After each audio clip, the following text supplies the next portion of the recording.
Good morning, good afternoon, and good evening, wherever you are watching or listening from. Welcome to today's installment of 101, New York's longest running sports call-in show. I am your A-host, Bradley Birne, joined alongside Kate Cox. We got Gabby Price behind the glass and Kurt Sipple making the pictures move over on the YouTube side. And we got a rather fun episode of 101 today, but before I ask how you're doing, Kate, I just want to give a quick shout out to Bobby Chafford, our sports director, and Joe Henry, our station manager, for giving me the opportunity to get my first ever rep at A-host for 101. I've B-hosted a few times, C-hosted a few times, got dozens of reps in as producer, but to finally sit in this seat and A-host at 101 is truly an honor. So I just wanted to give them both a quick shout out for giving me this opportunity. So it's a little bit of a special episode today, but before I ask you how you're doing, let's just go over the rundown real quick. We got the MLB All-Star game and WNBA All-Star game coming up soon, so we're going to dive into that. And of course, in case you've been sleeping under a rock, we are stationed in New York,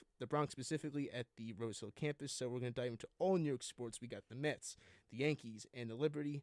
And we also have Wimbledon going on. So maybe when you're done with this, you can catch some of the Wimbledon highlights. But don't leave. Watch this instead, because you're in for a treat today. Because we also have two special segments planned for you guys. But I won't spoil those now. You're going to have to stay tuned later to find those out. And if you want to call in, the number is 718-817-2750. That is 718-817-2750. Call at any time because we love callers. We love hearing your takes, whether they're good, bad, or atrocious. And with that out of the way, Kate, how you doing? I'm all right. Feeling good today. It's a Saturday.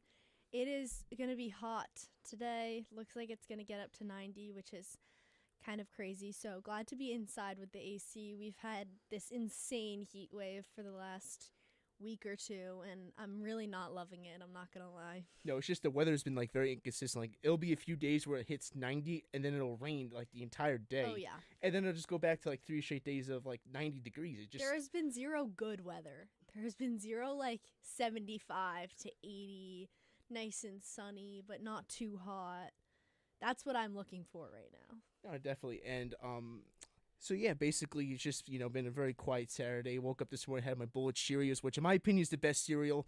You can argue with a wall, argue with anything. Cheerios is the best cereal. Just regular Cheerios? Just regular Cheerios. Honey Nut Cheerios has the argument for number 2. I see Kurt in the back. I don't know if he's talking to me or not, but saying something. Cheerios, argue with the wall, Kurt.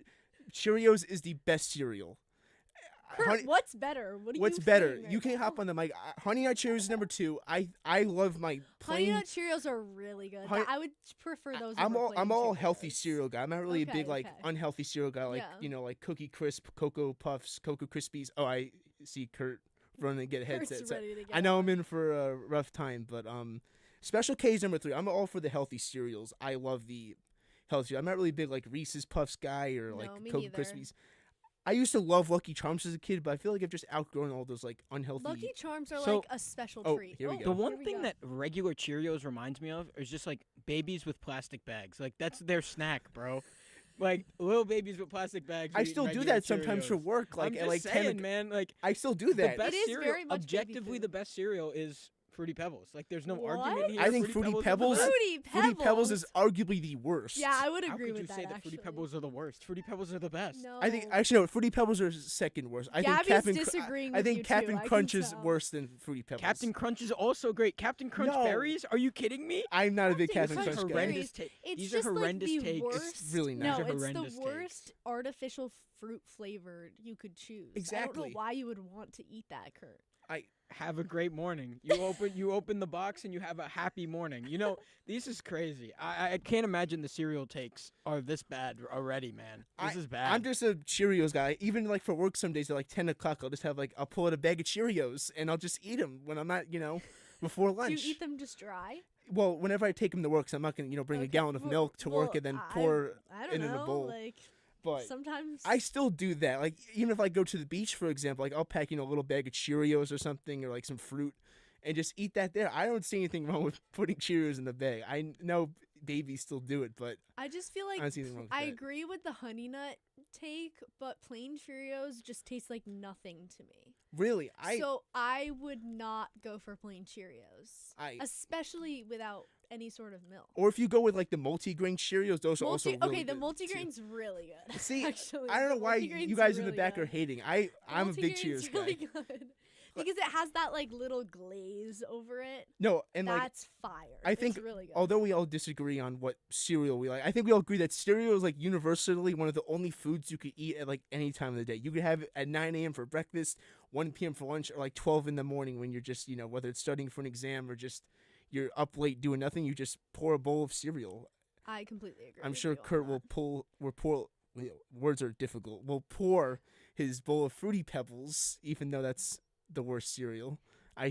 Kurt's probably, really ticked off right now that I'm crapping on Fruity Pebbles, but I'm not all for that artificial, I agree with cereal. that. Fruity Pebbles is crazy.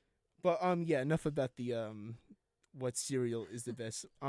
When we come back, we have we're gonna take the 7 train to Citi Field. Where we're gonna be talking about, I think, the better out of the two New York baseball teams, which is the New York Mets. Stay tuned. We'll be right back.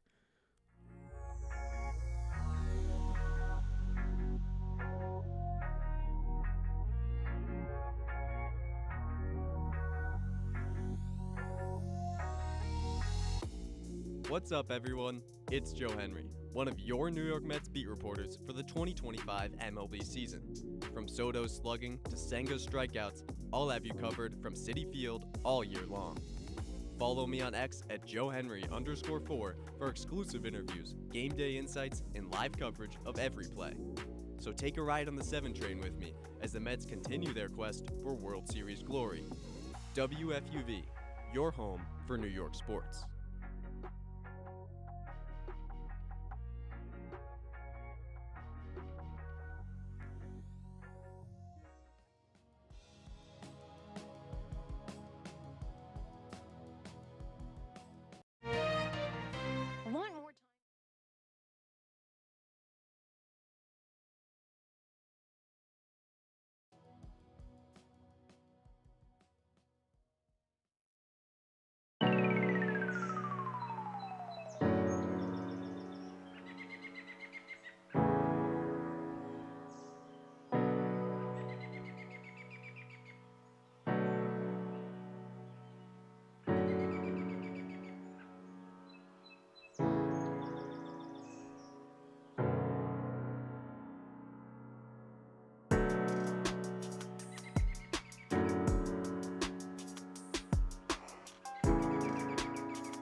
Hello and welcome back to One-on-One, New York's longest running sports call-in show. I am Bradley, that's Kate, and in the back we got Gabby and Kurt.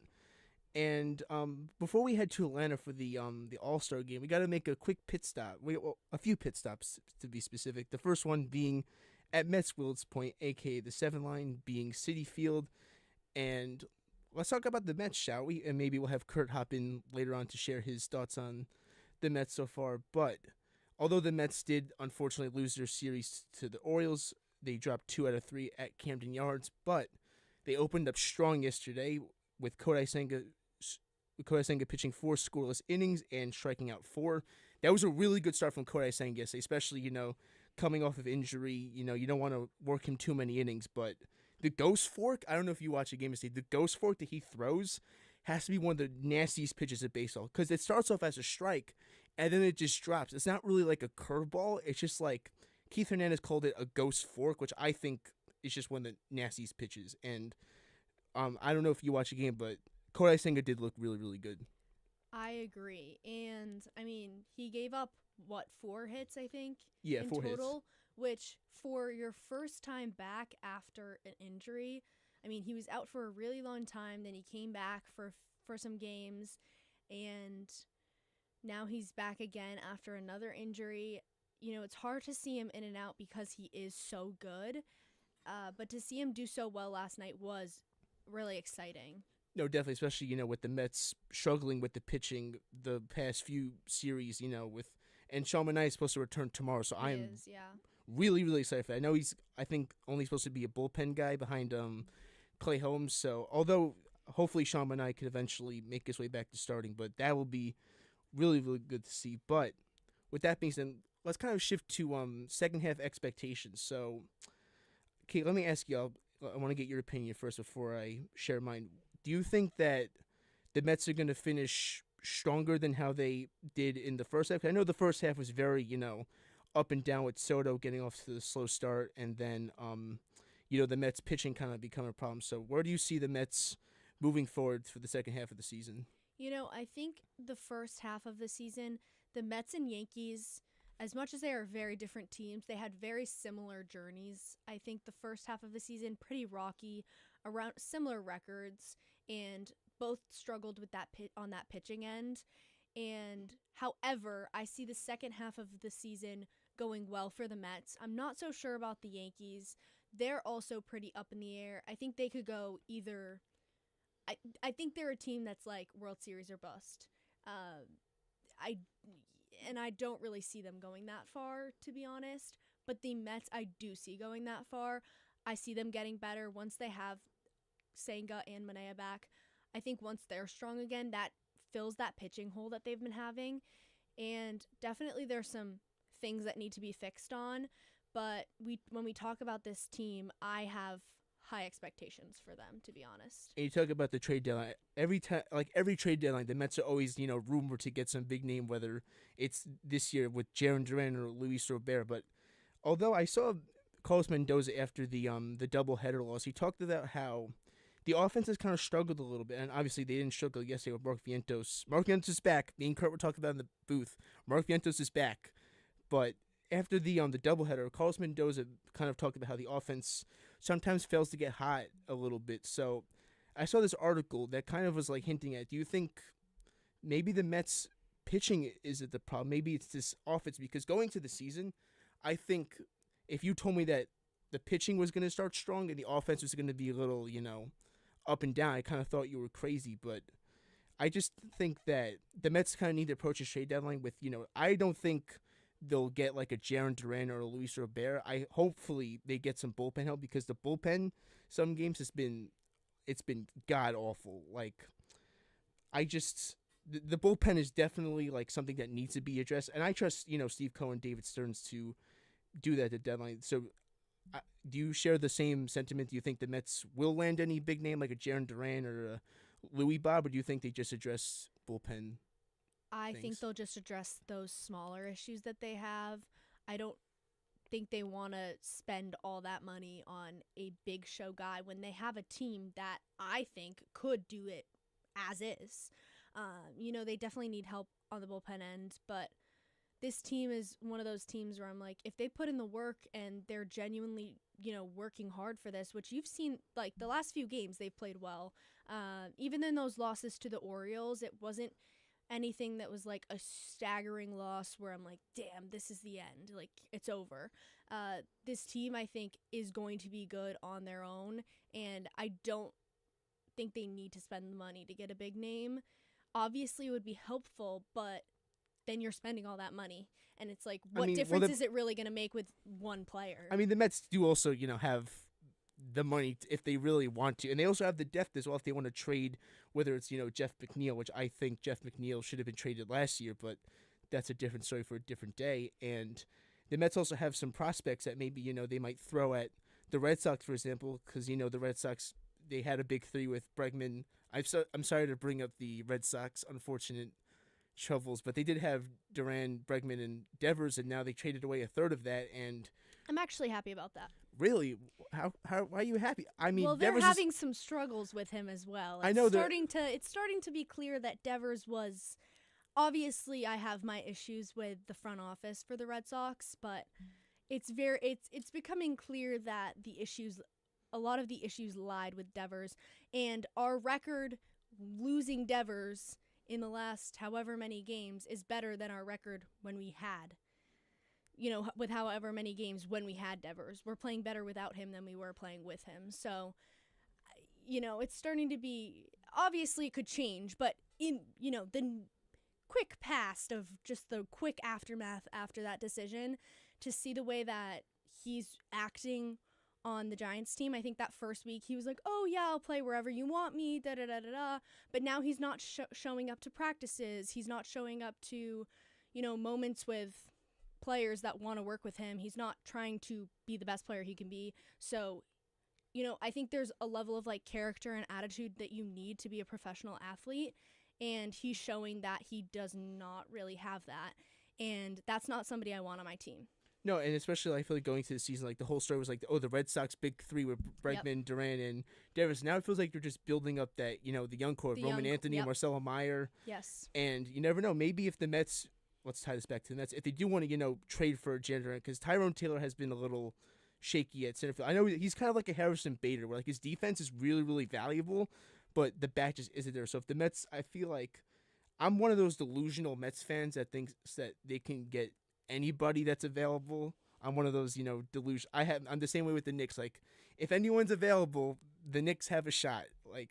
It's possible, but not improbable. But I think the Mets should just stay put with the offense to kind of just help bolster that bullpen. Because I know they're not going to call up, Jonah Tong, Brennan Sproat, or Noah McLean. I know Mendoza said that he's going to keep him down in AAA for a while. But I do want to get your predictions for where you think the Mets will land in regards to the NL Standings. I know it's a little bit early for that, but I guess we can do way too early.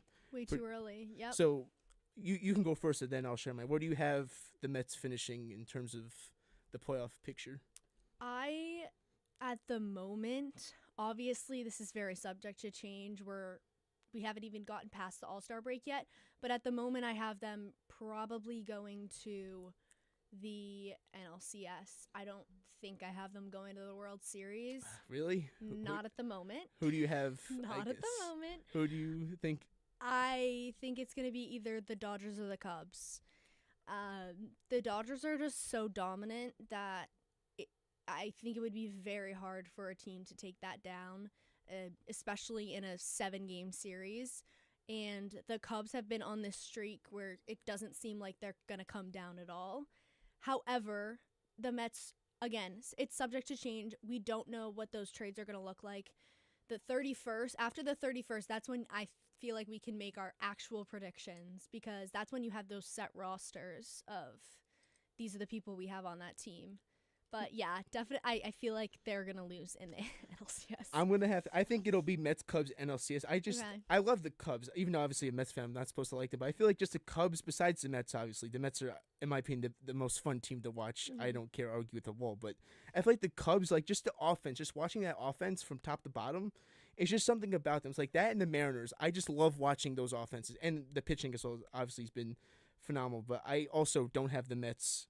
I have the Mets making the World Series and winning it all, obviously. I'm not going to, ever bet against the Mets. As a fan, and I'm sure yes. Kurt, who could hop in if he wants to, he probably feels the same way. But if the Mets were to lose to the Cubs, I wouldn't even be mad at that, because obviously the Cubs have been really, really, really good. But I feel like if the Mets were to lose to the Dodgers, I feel like it would hurt a little more. Yeah. Because obviously last year you got so close with being 2 games away from the World Series. And I feel like just losing to the same team in the same spot twice in a row just hurts more. So obviously I would be I would be upset if the Mets did make the World Series, but if they were to lose to a different team that's also really, really good, I wouldn't necessarily be as disappointed as if they were to lose to the Dodgers. Because Because losing to the same team twice, I feel like it's just one of the worst feelings in all sports because like the Knicks, for example, this past season they lost to the Pacers again, even though 2024, they were one game away from the conference finals, and then you get Mikal Bridges, you get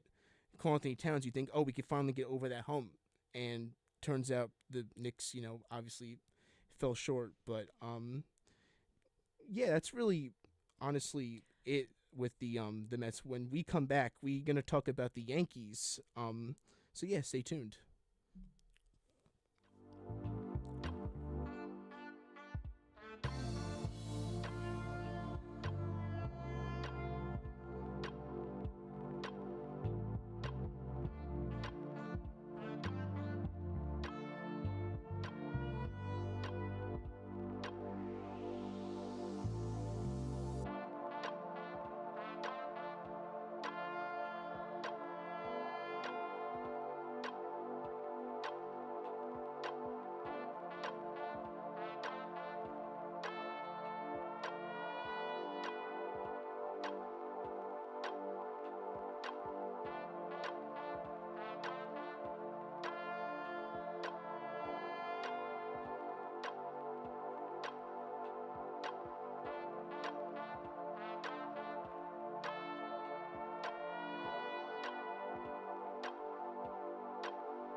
Hi, I'm Grace McCarran, and I'm one of your 2025 New York Mets beat reporters for WFUV Sports.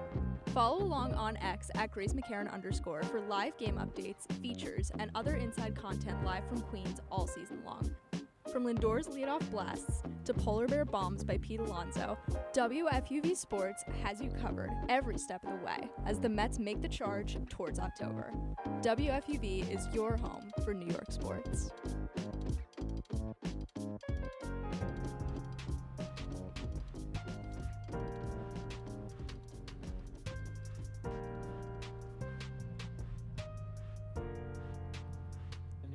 He's moving into this role. Not necessarily, but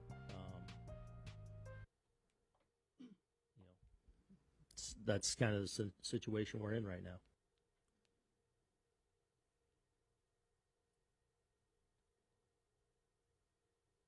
News that he's moving into this role.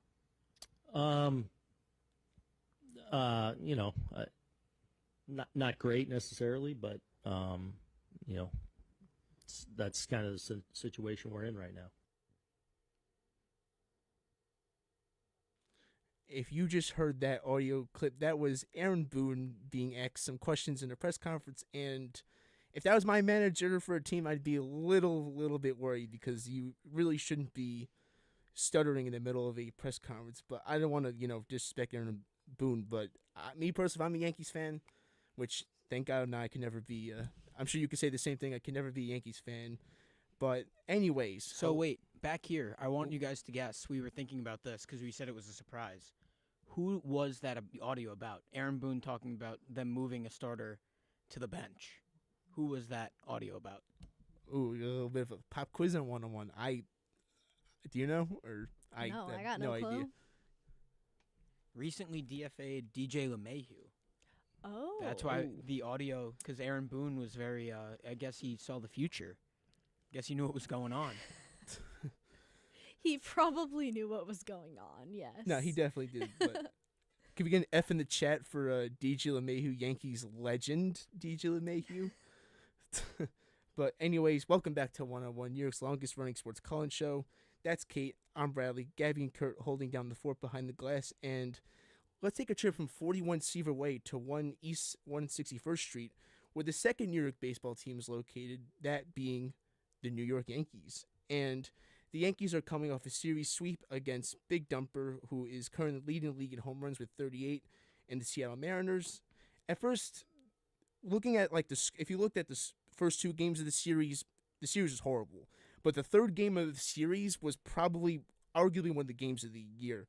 In case you were sleeping under a rock this week, Brian Wu had a no-no through 7, but Jazz Chisholm kind of opened up the door with a leadoff single, which allowed the Yankees to come back from down 5-0 in the 8th inning, which it's only happened 2 more times. The Yankees in 2009 when they won the World Series. I'm not saying they won the World Series, folks. I'm just saying the last time it happened.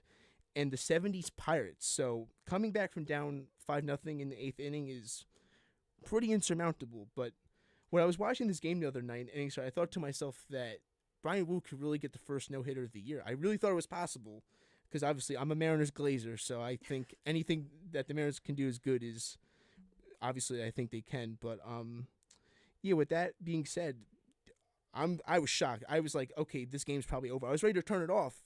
I did turn it off, but then when I saw the Yankees had the bases loaded with 2 outs, I'm like, let me turn this game back on because it actually got interesting. But what do you have your thoughts on the Yankees somehow, some way, when the Yankees thought that they had no shot, they managed to climb all the way back? Yeah, I mean, if any team's going to do it, I think the Yankees are that team, unfortunately. Brian Wu pitched really well, so that was definitely surprising. But, I mean, when you pitch 7 innings and then you have your bullpen to kind of fend for you, that's the kind of situation where you're like, damn, it is what it is. But, yeah, I mean, the Yankees are very interesting to me at the moment because they've gone 5-5 in the last 10 games, but since last night, they've won 5 straight games. So they've actually been on a little bit of a heater, and they blew out the Cubs. Blew out the Cubs yesterday, which we'll talk about. Yes, they did. So I don't know. They're a team where it's going to be really interesting to see how they do this second half because very similar to the Mets, they've had kind of an interesting on and off first half of the year. Right in the beginning, they were playing really well, and then it got a little bit rocky in June. They obviously lost that series to the Red Sox, and then after that, they were just on this rocky boat where you didn't really know where they were going to land.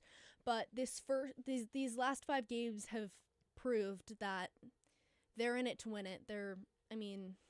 And they're such an impressive team. It's hard to not, just look at them and be like, wow. You know? And I feel like the Mets and Yankees is kind of the same thing. Like, it's either the Stars have to, kind of take that next step and to lead this team. Because I feel like the same thing with the Mets we talked about earlier, the Yankees. It's if Aaron Judge, Cody Bellinger, and Paul Goldschmidt can lead this team the second half of the season, they could very well finish first in the division. But before we do that, we got some Yankee tickets to give away. So last night, Cody Bellinger had 3 home runs against his former team, a.k.a. the Chicago Cubs. Which Yankee this season also had a 3-home run game? If you want to score some Yankee tickets, call in at 718-817-2750. That's 718-817-2750 to score a pair of Yankee tickets to watch the Yankees take on the Cubs tomorrow at 1:35.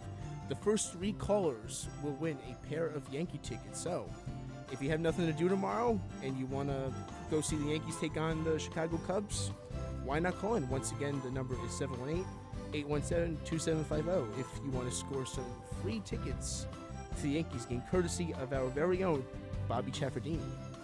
And now let's kind of dive into where we see the Yankees finishing in the standing. I know once again it's a little early, but we can make some way too early predictions. Why not? So I'll let you go first. Do you see the Yankees taking back the first seed in the AL East? Do you see them making the wild card? Do you see them falling out of the playoff race? I know you're Red Sox fans. I want you to be as completely neutral and unbiased as possible.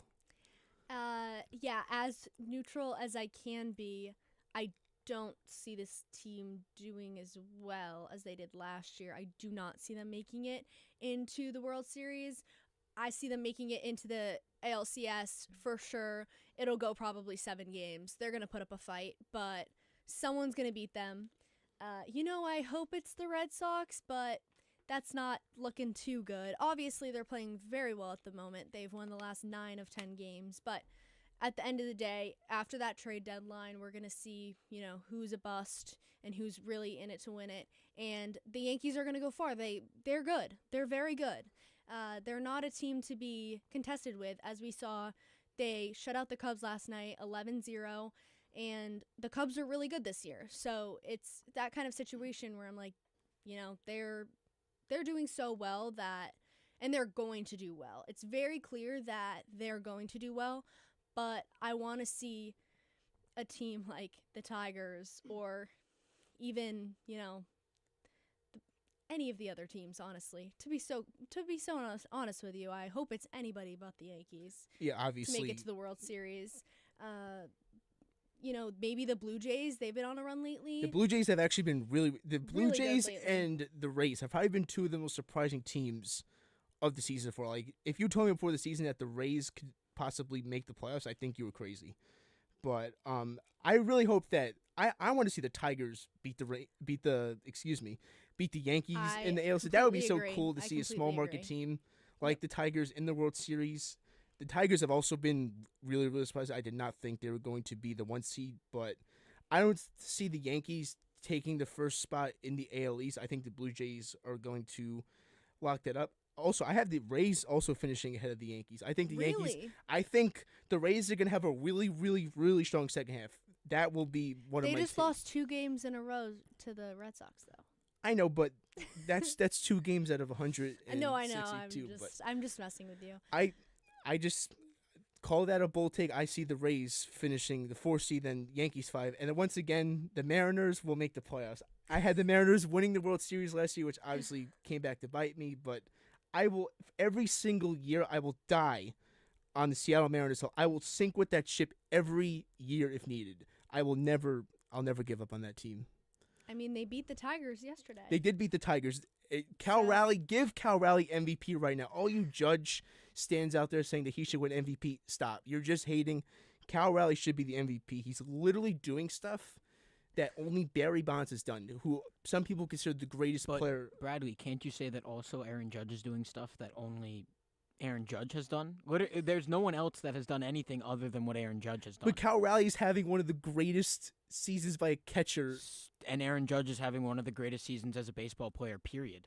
I hate that I've been the one to defend Aaron Judge. And it's weird because you're a Mets fan. Why are you defending? But I'm just defending baseball at this point because the legendary, Aaron Judge as a kind of a legend, period, is kind of insane when you think of how good this guy is.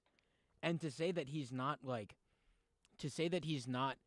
MVP is ridiculous. Almost. I'm not saying he's not MVP caliber. I'm just saying I would like to see a new player like Cal Raleigh win it. No, it would be cool to see a new player win it, but you can't realistically tell me that a guy like Aaron Judge almost every year is in contention for it just because of how good he is. If you take Aaron Judge off the Yankees probably lose. Bobby, what would you say? Gabby, what would you say? Another 10, 20 games?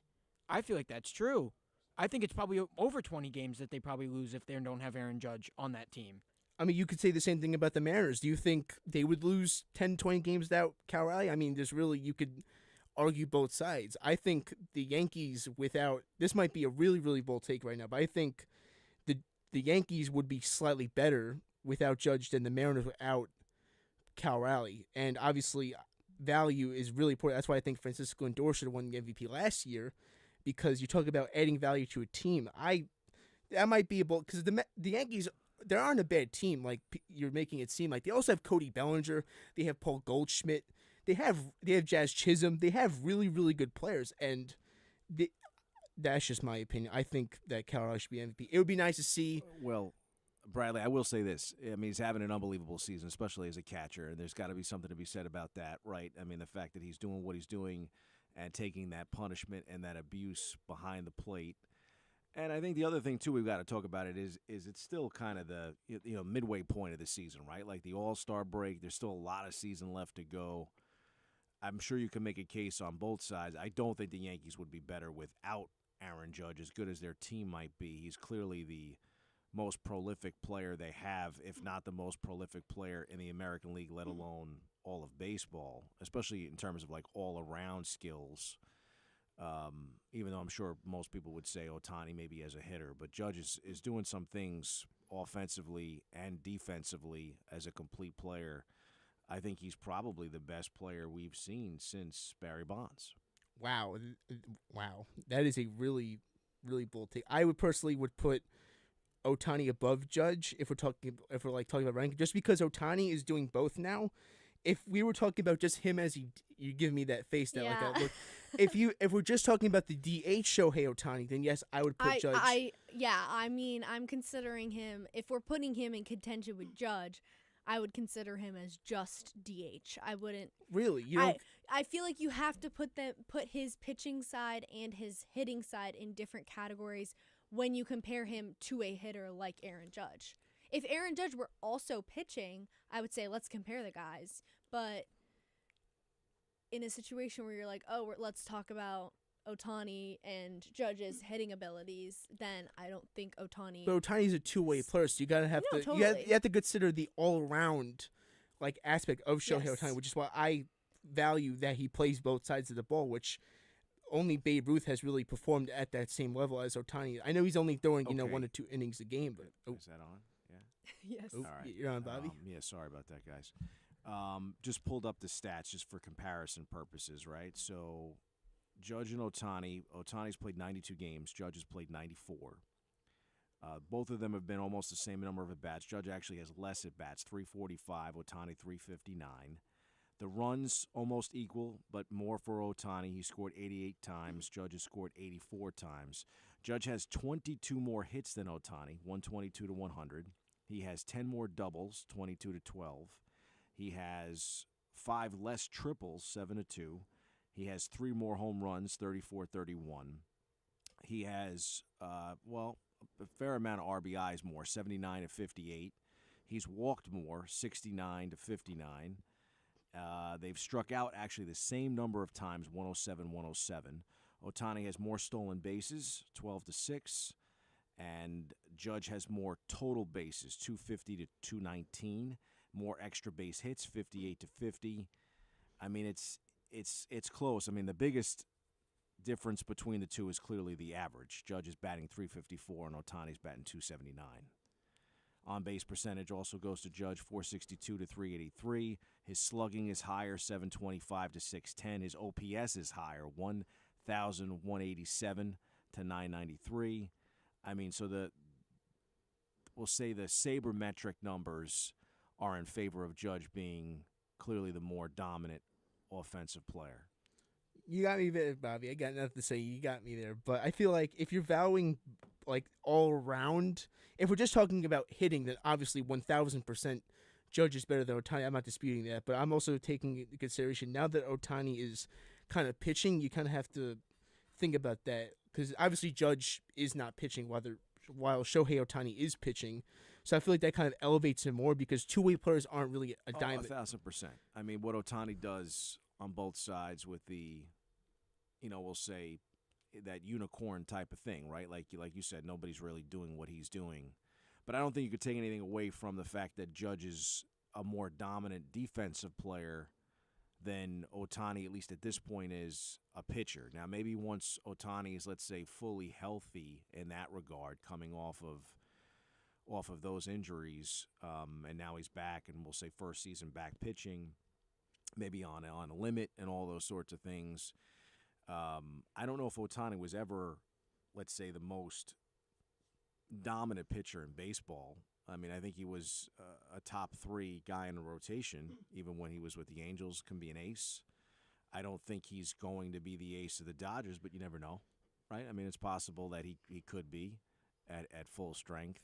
He's clearly a dominant offensive player, but I think Judge has shown that he is, one of the most elite defenders in the league, even though a lot of people coming into this year will remember his drop in the World Series. His defense has gotten a lot better this season. I won't take that away from Judge, especially, you just mentioned the whole World Series job. But Aaron Judge's defense has gotten better, especially with that PCA home run robbery yesterday, which actually, why don't we shift into that? Let's talk about the Yankees absolutely blowing the doors off of the Cubs yesterday with a score of 11-0.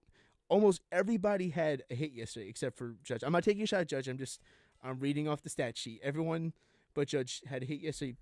And I was very shocked because I didn't watch this game. I was watching some other games. But when I checked the score for the final score, I'm like, is this real? Like, is this real life? Like, before the series started, I was expecting the Yankees to honestly get swept by the Cubs. I kind of just thought that the Cubs were just going to, obviously, they're coming off their series loss to Minnesota. So I thought, they'll make a statement by going into Yankee Stadium and just blowing it off. But it was the opposite. The Yankees did the blowing out. And what'd you see yesterday from the Cubs' absolute disaster class yesterday? I mean, Cody Bellinger hitting 3 home runs against his former team. That's the thing that stood out to me the most because 3 home runs in one game is incredibly impressive. And I think he just really set off the team and pulled it together. They had, I think, 3 and 4 runs in the 8th and 9th innings. So it was more so at the end of the game that they had that really burst of batting. But that's the kind of game where you're like, wow. To go against the Cubs of all teams who have been doing really well in, this season. They're a team that, as I was saying earlier, I see them going to possibly the World Series, if not at least the ALCS. They could win it all, the Cubs. They totally could win it all. If you told me the Cubs could win it all, I wouldn't even be upset. I would disagree. I think the Mets are going to win it all, obviously, as the biased Mets fan here. But if you told me that the Cubs could win the World Series and PCA can maybe even win MVP, I wouldn't. I mean, obviously, Ohtani's the runaway favorite, but if PCA can, have a 30-30-30 season, like a 40-40-40, there's kind of a discussion having to be made, especially with PCA being one of the best young players in the MLB. I don't think it's crazy to say that PCA can, I don't know, you may agree or disagree, but PCA could possibly win MVP if he has a 40-40-40 season, because obviously Shohei Ohtani won it last year when he had 50-50, which has never been done before. But hey, I'm one of those guys that likes to throw out the most absurd takes, and my absurd take is that PCA can and will win the 2025 NL. I think he'll finish with 40 home runs, 40 stolen bases, and 40 doubles. That's my, I guess, bold take of the day. Do you agree, or you have a separate opinion? I wouldn't say I agree with MVP. I, unfortunately, as a Yankee hater, I can't hate on Aaron Judge, and I do believe he will be MVP this year, based on purely the fact that his batting average and his OPS are, number 1 in the league. He is phenomenal. But if you're going to throw out anybody, I wouldn't say PCA is, up there. He's got like a 2.6 or something batting average, and to me that's not. He's still in a premier. He's still in a premier. Like, if we're really gonna if we're excluding Ohtani's pitching, he's only a DH. PC's playing one of the premier defensive positions at center field, and he's playing it at certainly elite level. Well, I believe he's 11 outs above average, which is, I think, leading the league right now. So, hey, that's my, I guess, bold take of the day. But if you want to catch the Yankees, they will be playing today at 1 o'clock, or 1:05, excuse me. And speaking of the Yankees, just want to clarify, we have Yankees tickets to give away, as I mentioned earlier. So, last night, Cody Bellinger had 3 home runs against his former team, a.k.a. the Chicago Cubs. The question is, which Yankees player this season also had 3 home run game? If you want to score yourself some Yankees tickets, you can call in at 718-817-2750. That's 718-817-2750 if you want to score a pair of Yankees tickets to watch the Yankees take on the Cubs for the final game before the All-Star break at 1:35 p.m. Eastern Time tomorrow. The first 3 callers to call in will score a pair of Yankees tickets. So, if you're bored tomorrow, you got nothing to do, why not call in to WFUV Studios and score yourself some Yankees tickets? When we come back, before we take a trip to Truist Park in Atlanta, got a little bit of a fun segment planned for you guys, a little bit of a break from your regular scheduled sports programming when we come back on WFUV Sports.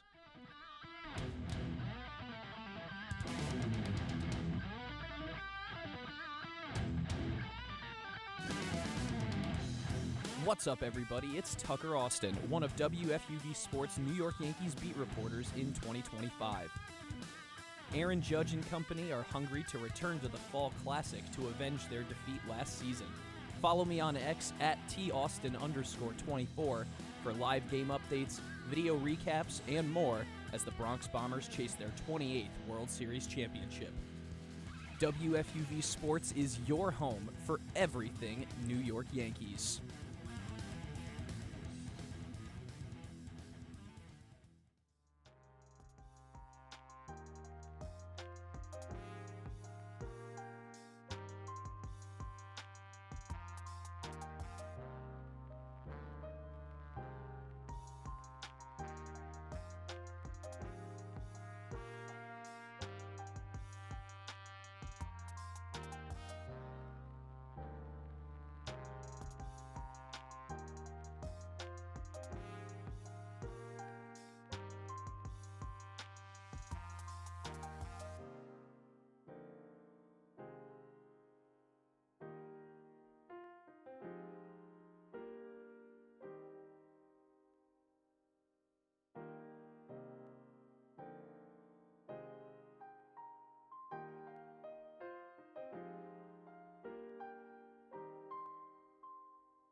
You're listening to WFUV New York.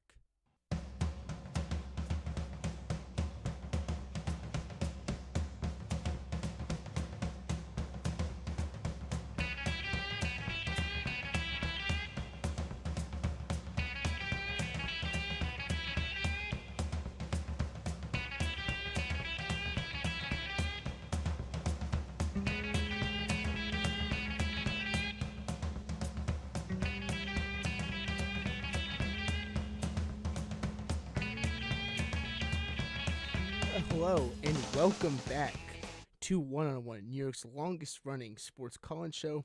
That's Kate. I'm Brad. We got Gabby and Kurt steering the ship in the back. And this segment isn't your regularly scheduled sports programming. We got a little bit of a fun segment for you guys. We're going to be going over the SBs, which are actually taking place on Wednesday, July 16th. And in case you sleep under a rock and don't know what the SBs are, the ESPYs are the annual award show presented by ABC and ESPN to recognize individual and team athletic achievements as well as other sports-related performances from the recent sports year. And with that being said, let's just dive into it. Let's not waste any time. So first we have Best Men's Athlete, and Kate, you can go first, and then I'll share my pick. Kate, who'd you go with for this one? Well, the nominees were Josh Allen, Saquon Barkley, SGA, and Shohei Ohtani. And I am not going to lie, there were a few names on here I was a little confused about. But Josh Allen and SGA both won their respective MVPs this past in 2025. So those are names that I was kind of in between those two. And I would say I'm going to go with Josh Allen.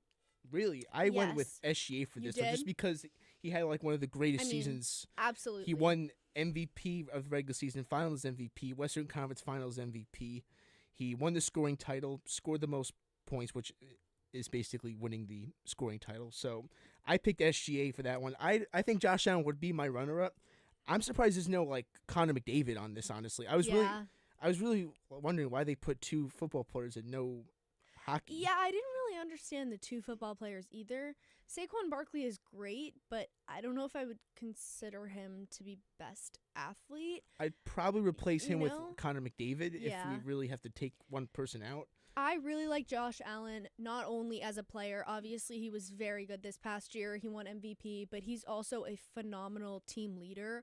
He's somebody that I feel like an athlete doesn't just encompass your playing abilities. It also encompasses your character, which I talk about a lot because I think it's so important.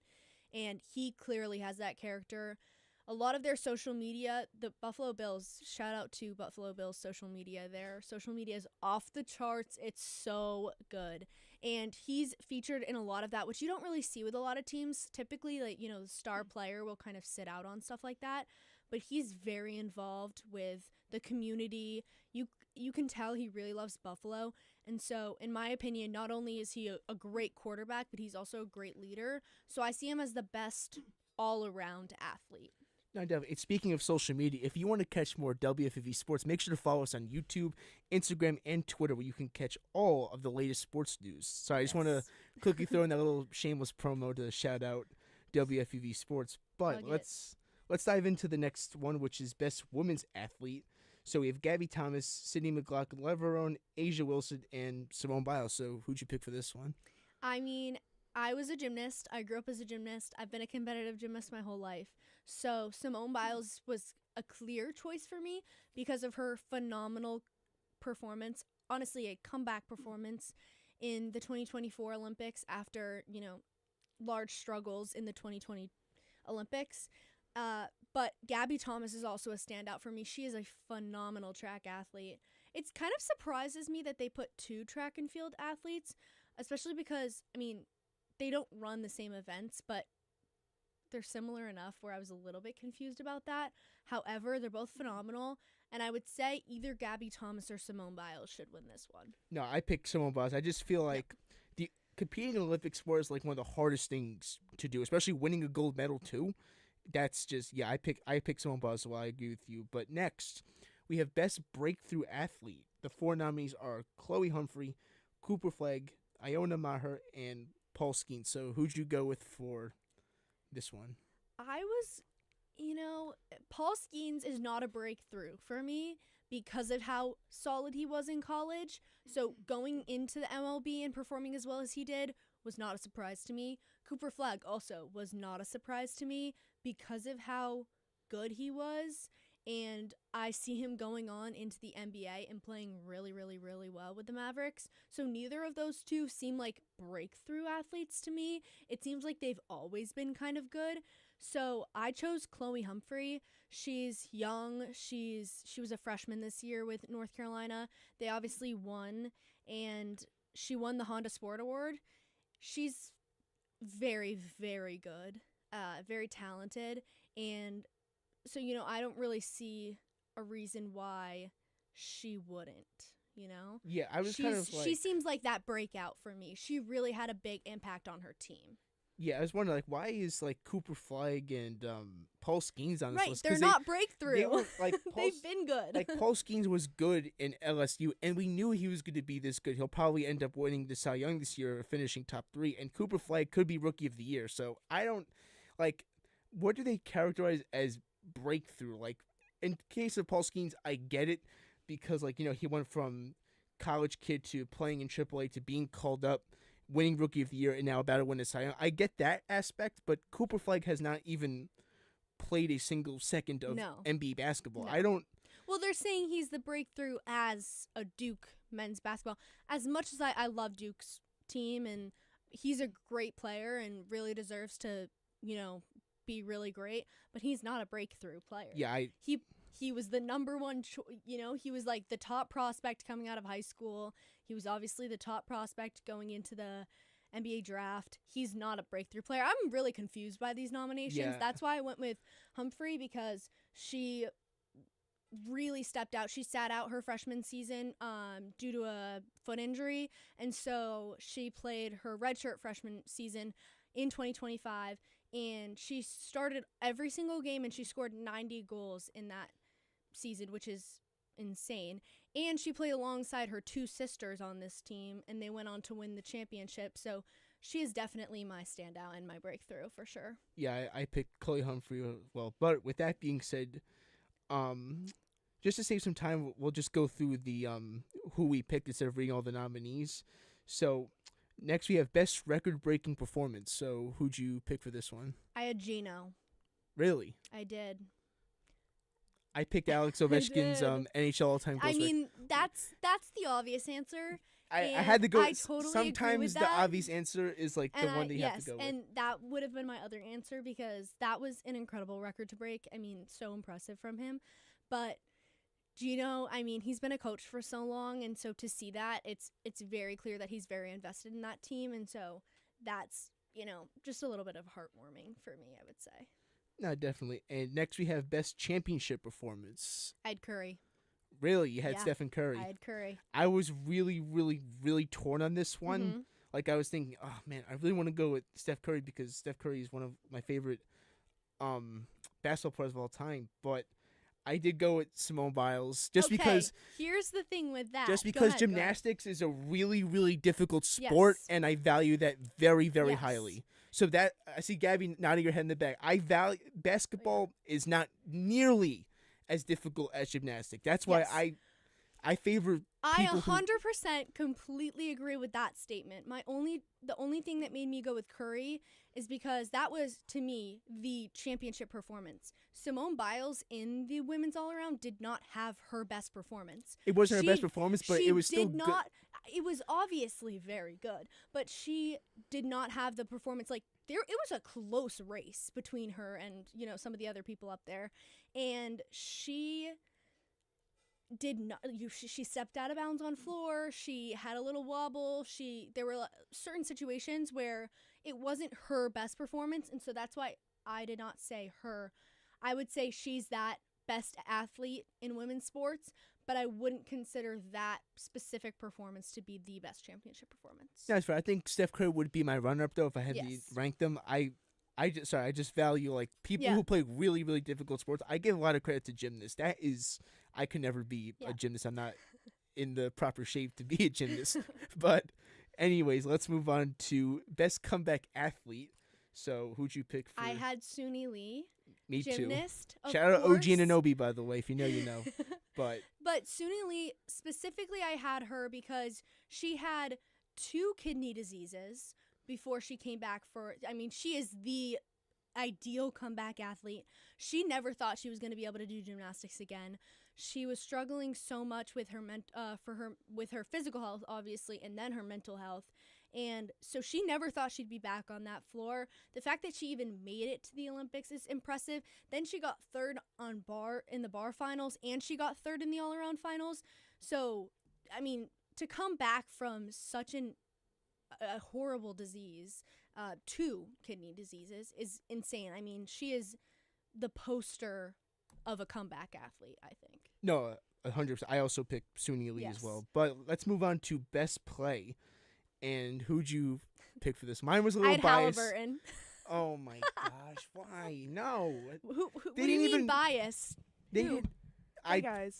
Oh, Hey guys. How's it going? Oh, hi, good, how are Gabby. you? I just wanted to take it back a step here. Oh, yeah. Neither of you said Lindsey Vonn for best comeback athlete. Okay, and I love just Lindsey Vonn. Lindsey but- Vohn's my runner-up. I was thinking gonna about say, picking she was Lindsey my Vonn. number 2, but Suni Yeah. Lee has that, true comeback story. yes, but Lindsey Vonn was retired, got surgery, and came back at age 40. Like, Oh, I well, think that's like pretty that, impressive. I when you agree talk with about a you. comeback story, We're not saying that's you're wrong. pretty good. We're not saying you're wrong. We're just saying that like Suni Lee also.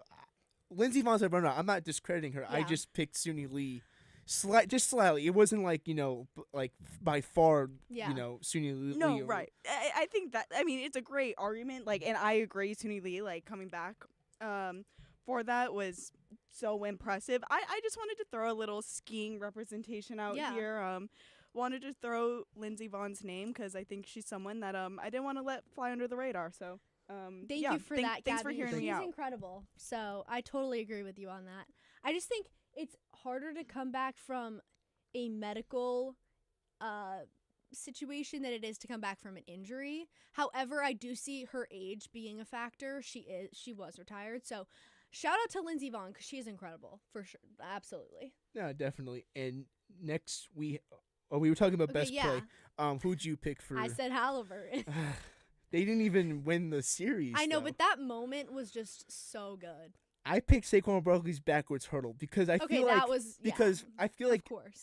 first off it's a man cover, so it's automatically immortalized. Yep. And I just feel like how Stephen Curry revolutionized the three. Yes. I feel like Saquon Barkley in that moment revolutionized backwards Oh, hurdling. you're gonna see that a lot this You're season. go- You're gonna see that a lot this season. At least attempts at that. You're gonna see a lot of this. You definitely see season. like Ryan Williams or something just like backwards hurdling over someone to score a touchdown. But yeah. that's why I picked that just because I feel like man cover and people are going to be doing that a lot more now. That's understandable. And Totally. now we have best team. Who'd you pick for? The Liberty. Really? Yes. This one was probably I think one of the most like difficult ones Yeah, because it is like it is a really hard one. because this one obviously had the most nominees, but it was like really really difficult. And I thought, Yeah, well, who- why Who not? are you going for? I stepped outside my realm of like scope of sports. I picked the Florida Panthers. Okay. I thought, Why? hockey doesn't really get enough love, so Okay. I'll, Yep. so why not? Obviously, I'm never going to pick the Dodgers to win an award. No. Obviously, I'm not going to pick the Buckeyes to win an award. I already picked SGA. I'm never going to. Wait, which college football team are you a fan of? Oh, I'm Penn State all the way. Oh, okay. So I can okay. never choose the Buckeyes. I'll never choose the Eagles. I'll never choose No, the yeah. Tar Heels. And I was thinking of the women's The national women's team national team. and so UConn good. hockey, but I wanted to give some NHL a little bit of love. That you know? that was me with choosing the Liberty because not only did they have a phenomenal season last year, obviously they won, but I just love them. So it's a little bit of a bias. No, that's fine. And next we have the best men's college athlete. I know we talked about Cooper Flag earlier, so who'd you got for? I had Travis Hunter. Me too. Because he is a two-way athlete. 100. Yep, that's He just why I picked is, him. above everybody because of that. If he weren't a two-way athlete, I probably would say Cooper Flag or even CJ Kirst. He played incredible in that final matchup, but Travis Hunter as a two-way player is going to succeed phenomenally. Oh, we have Kurt on the mic. I have quite the problem that Cooper Flag is nominated for best. What was it? Comeback at? No, it was. It was breakthrough. Scout athlete. Breakthrough. And then he's agree with nominated for you. best I know. college male athlete. Like, this doesn't make any sense. One, Cooper Flag was not a breakthrough athlete. If you're going to talk breakthrough, he was a breakthrough athlete in 8th grade. And then if you're going to talk about, now we're saying best male sport, like, pick a category. Like, if he wins breakthrough, I'm going to be very upset because I that makes totally no agree. sense. And then collegiate male athlete, like, I so much agree with Travis Hunter, even though I apologize, I don't follow the Cornell lacrosse team very much or the Oklahoma State wrestling team. But I got to say, like, if it's not Travis Hunter, it's a robbery. And if Cooper Flag wins and it's probably going to be If Cooper Flag. Flags It's wins probably both, going to be Cooper if Flag. Cooper Flag wins both, Who win both? then it's literally I'm telling you, contradicting I'm itself. It's telling you- literally contradicting I'm itself. telling you, Cooper Flag's probably going to end up winning Oh, both. totally. And it's Oh, going to be the most totally. ridiculous thing on the planet. And we're He'll going get to one be award. upset about it. And We're he's gonna not even going to upset be about at the ESPYs to claim them. Exactly. He'll be in Vegas for the summer league. it. Yep. But anyways, we have best women's college athlete. Who'd you go with for? I had Juju just because I don't watch a ton of women's like college soccer or swimming, and Juju was just incredible this past year, obviously before she got injured, and I really like her attitude. She's somebody I really respect, and I'm a huge women's basketball fan, so she's got to be that for me. Yeah, I picked Juju as well just because I watch women's college basketball more than those other sports. And obviously, prayers up to Juju Watkins. You never want to see a player of that age and of that caliber go down with an injury. So just want to quickly say that. And next we have best. Yeah, well, let me hop in again. Juju, great pick. Gonna go a different route here though. Okay. Let me say Olivia Babcock, University of Pittsburgh volleyball. Okay. I'm a big volleyball fan, guys. I don't know if you guys have seen any NCAA Division I volleyball.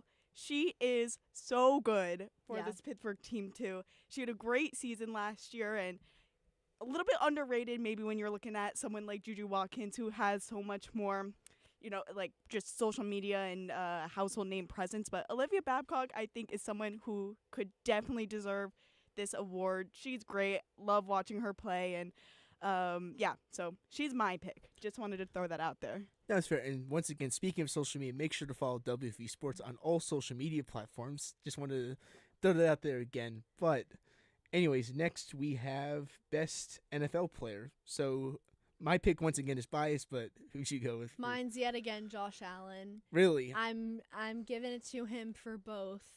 I picked Saquon Barkley just because. Because either of them. I'm just biased for Saquon Barkley. Saquon Barkley's insanely talented, and he would definitely, if he wins, I will be very happy for him. Maybe I'm just coping that the Giants lost him, but anyways, we have best MLB player. So who'd you go with for? So I'm in between.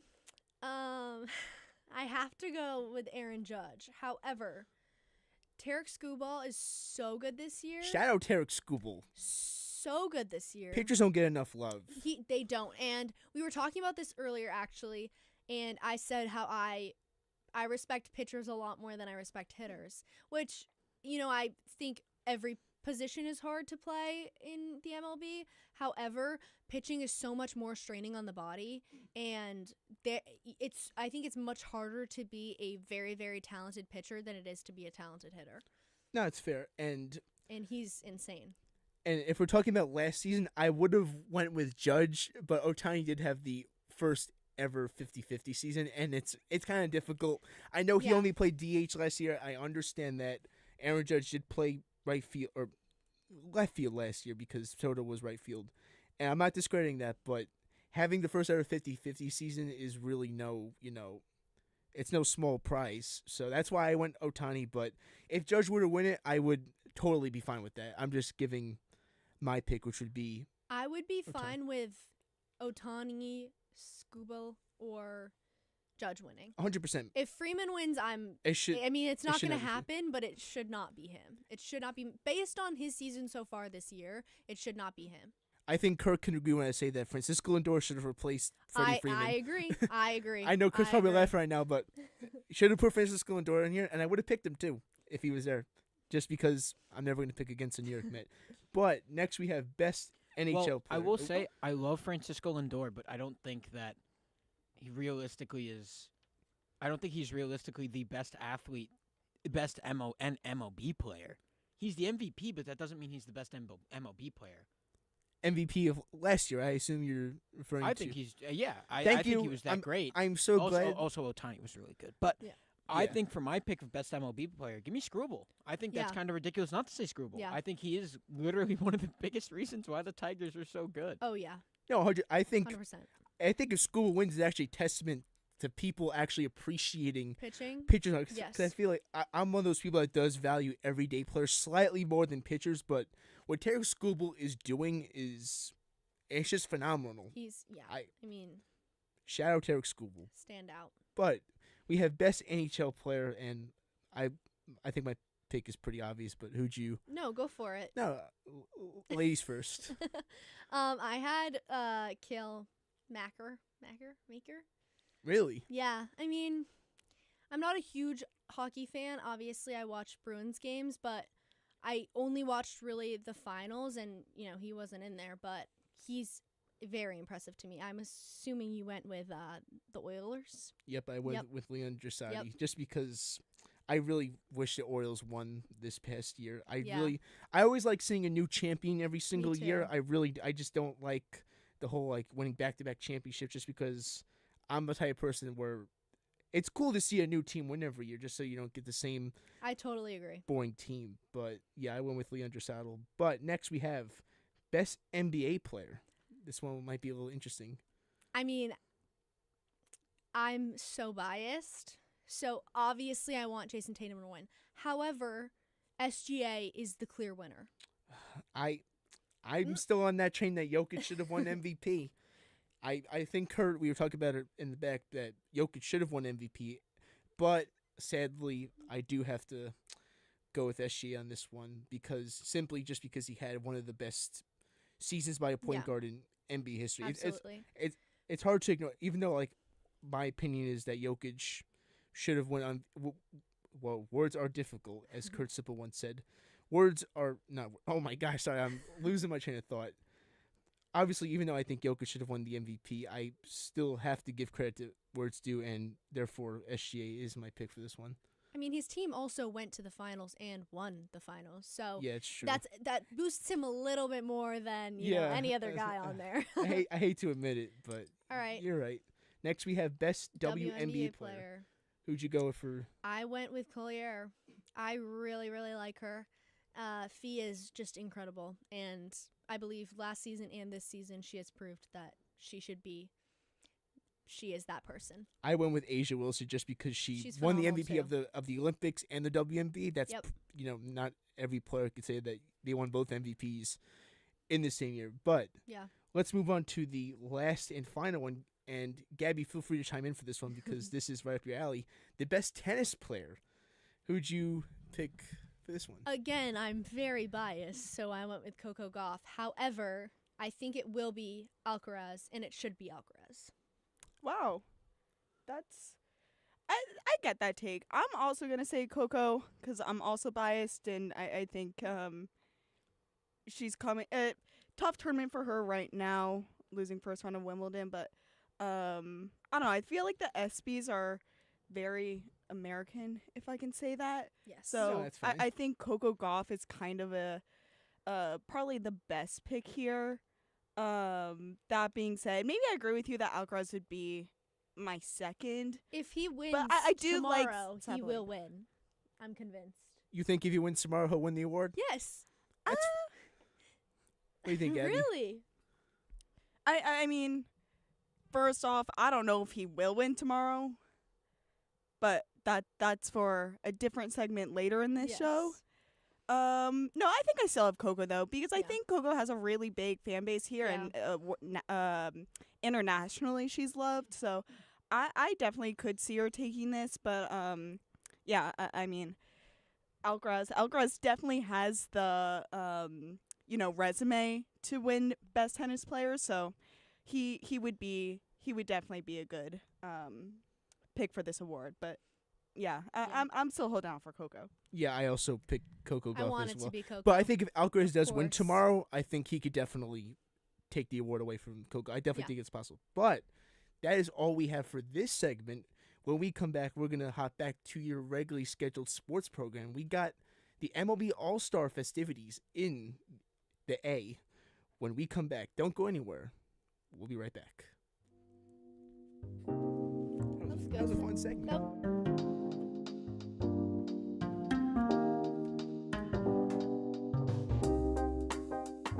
I'm Kurt Sipple, telling you to tune into One on One, New York's longest-running sports call-in show. Catch us live every Saturday on our WFUV Sports YouTube Live from 11 a.m. to 2 p.m. and later on 90.7 WFUV from 11 p.m. to 2 a.m. We break down the week's latest headlines with our collection of tri-state area beat reporters, along with interviews with your favorite athletes and media personalities. WFUV is your home to talk all things New York sports.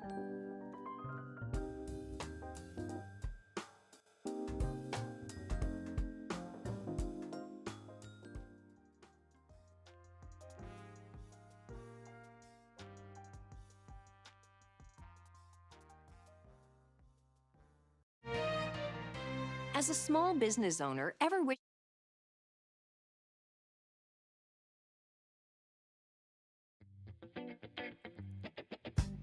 Hey, it's Chaz McAdams here calling you to tune in to WFUV Sports One-on-One, New York's longest running sports call-in show. With hot takes covering all sports from the 5 boroughs and beyond to interviews with some of the biggest names in sports media. We're live Saturdays on the WFUV Sports YouTube from 11 a.m. to 2 p.m. and then later on 90.7 FM from 11 p.m. to 2 a.m. Come join us next Saturday for One-on-One.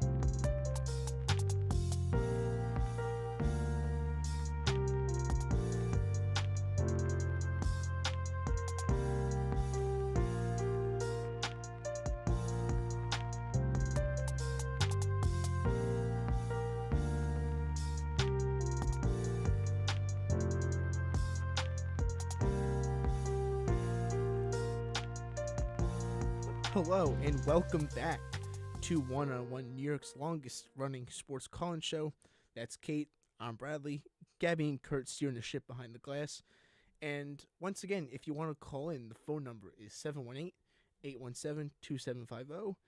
That's 718-817-2750. And it pains me to say this, but we're already almost halfway through the show, which is a little sad to think about. Can't believe how fast time is flying. But why don't we fly over to Atlanta, where we have the MLB All-Star festivities this week. We have the Home Run Derby on Monday night, and Tuesday night we have the MLB All-Star game. Why don't we start with the Home Run Derby first? So, we have Matt Olson, who's replacing Ronald Acuna Jr. with 17 home runs. Then we have Cal Raleigh with 38 home runs, who leads the league in homers. Then we have James Wood with 24 homers. Then we have Byron Buxton, who has 20 home runs. O'Neal Cruz, Junior Caminero, Brent Rooker, and the Yankees representative, Jazz Chisholm. So, before I share my pick, I'll let you go first, Kate, and Gabby and Kurt, if you want to, feel free to hop in. Who do you have winning the Home Run Derby, and who's your runner-up and why? I have Cal Riley. Yes. Which yes. I know you're going to like love that pick, as our yes. Mariners glazer here. But I really like him, and he's been phenomenal with home runs. So, in this game of Home Run Derby, I do expect him to come out on top. However, I must say I am really sad that Pete Alonso will not be participating this year. That's I always love what? Ooh, do we have someone on the? Oh. Sorry, that's my fault. I thought we heard someone. But yeah, I mean, it's definitely disappointing because he was the guy. The Red Sox never really have anybody in the Derby, and so he was always the guy that I would kind of watch and admire. And I am a little sad about that because he is so talented. But definitely Cal Riley. And I'm not really sure about a runner-up. I feel like this is a pretty evenly matched group of guys. And it's really just going to depend on those pitches and what they get thrown, to be honest. No, and I obviously also picked Cal Raleigh in case it wasn't already obvious. But my runner-up was a little bit of a sorry. Originally, I picked James Wood to win it. But then when I saw what Cal Raleigh did yesterday, I changed my pick this morning because I just can't go against the guy who's leading the league in home runs. Yep. But my runner-up is James Wood. I think James Wood has had one of the most quiet, really, really all-star level performances. I still think he should have started in the all-star game over Ronald Acuna Jr., but obviously, Ronald Acuna Jr. being an Atlanta Braves player, he's obviously going to start. But James Wood is having a really quiet. I just want to quickly read off James Wood's stats right here. He has 24 homers, 69 RBIs, 933 OPS, with 190 total bases and 58 walks, which are all top 10 league. And in case you didn't realize, he was intentionally walked 4 times in a single game, which hasn't been done since, of course, one of the greatest players of all time, Barry Bonds. And he's actually the third Nationals player to participate in the Home Run Derby. And do you remember who the other two Nats players are to participate? No, I don't. Bryce Harper and Juan Soto, both of whom actually won No the longer trophy. in that. So maybe James Wood's going to continue on the tradition of Washington Nationals players winning the Home Run Derby. But with that out the way, why don't we move on to the actual All-Star game, which will be taking place Tuesday night at 8 p.m. Eastern Time on ESPN. So if you're not doing anything Tuesday, why don't you watch a group of stars play some baseball?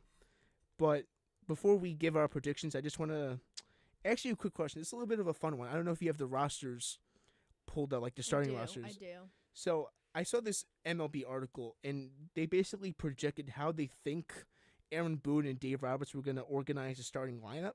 So I thought this would be a little interesting to kind of give our, like, if you're Dave Roberts and Aaron Boone, how are you constructing the starting lineup? So we can start with the NL first, and then we'll move on to the AL. So I think we can all agree that Shohei Ohtani will probably lead off for the NL, even though Ronald Acuna is the Braves player that's in it.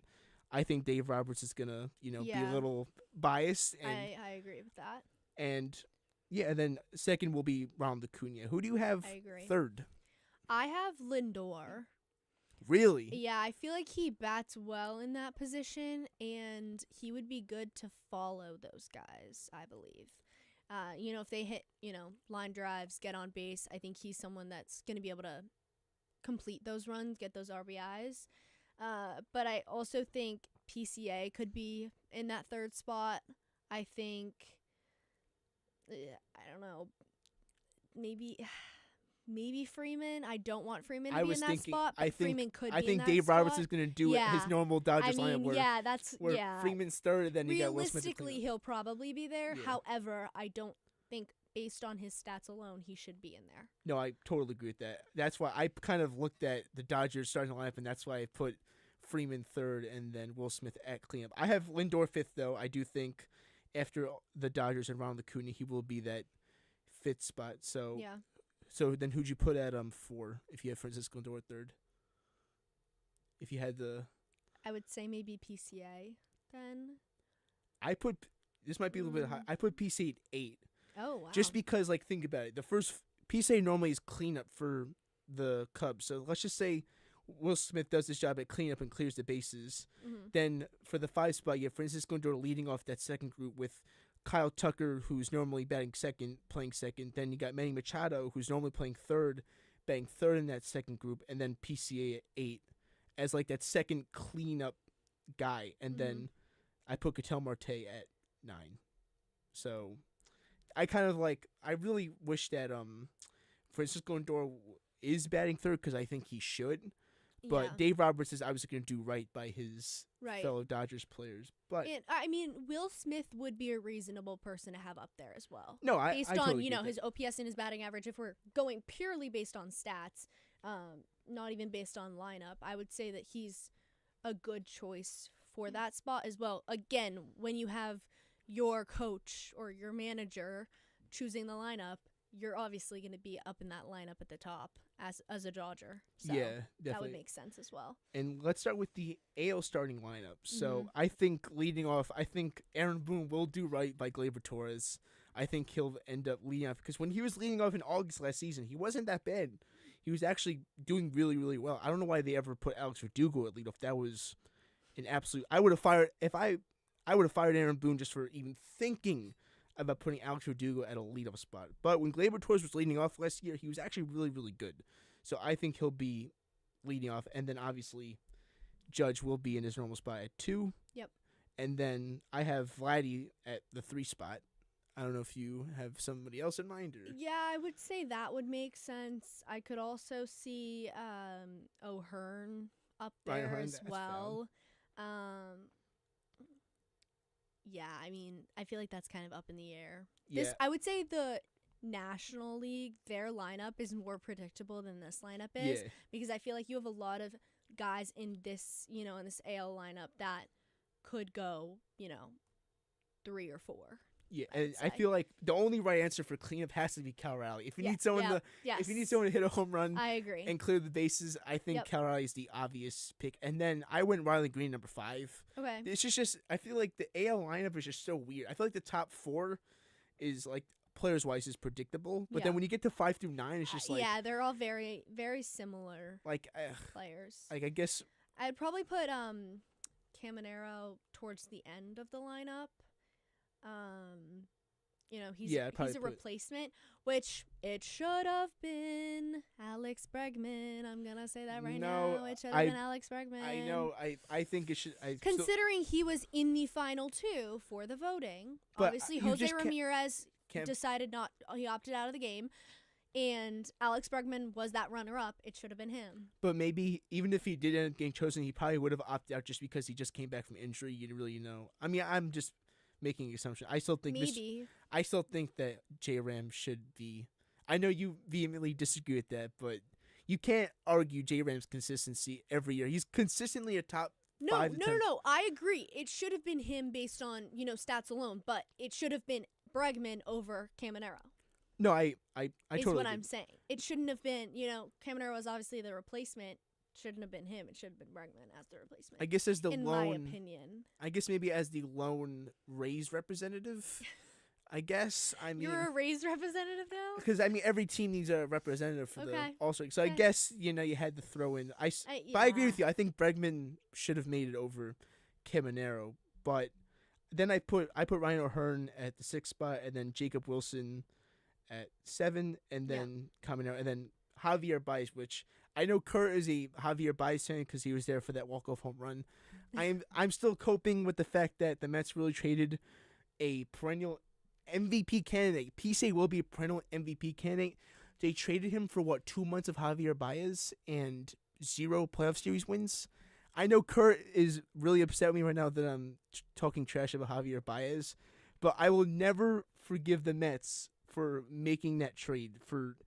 Imagine that outfield: Brendan Nimmo, PCA, and Juan. So imagine that. Like, I guess what could have been, right? What could have been? Man, I guess I'm just coping with that. Whatever. But with that being said, why don't we dive into predictions real quick? Who do you have winning the All-Star game? The AL, of course. Oh my gosh, no! Always. Why? The AL have won so many All-Star games that I have to support them.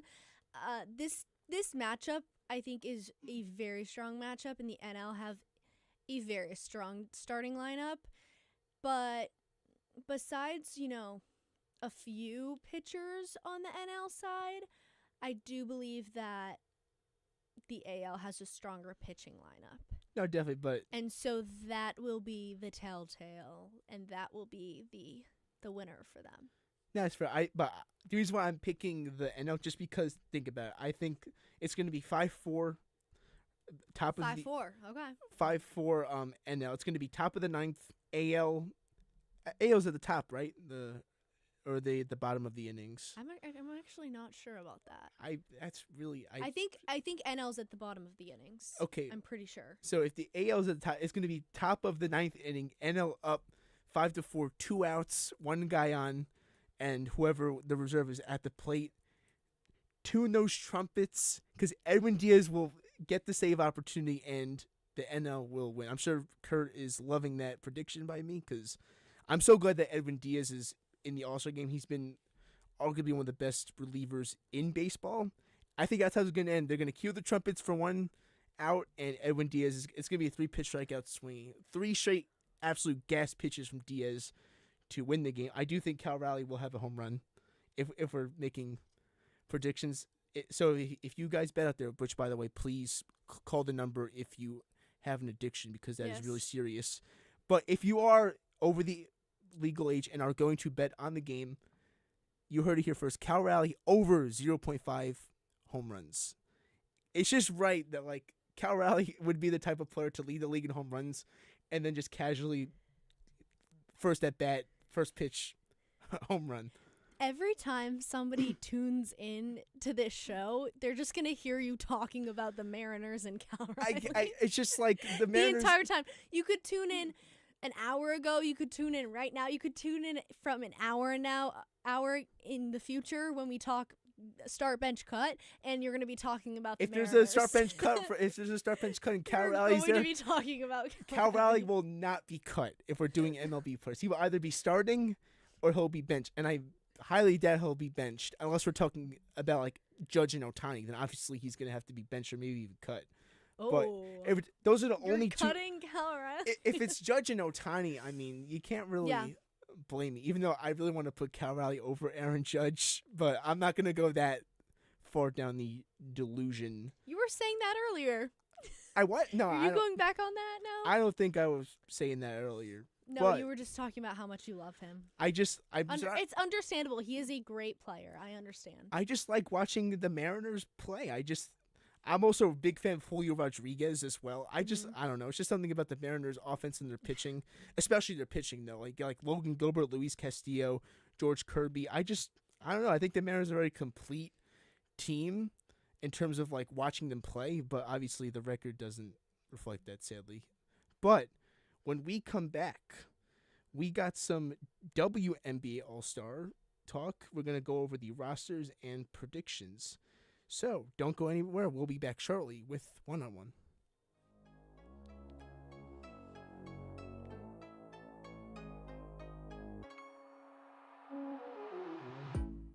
Hey, this is Chris Carino, Fordham and WFUV class of 1992.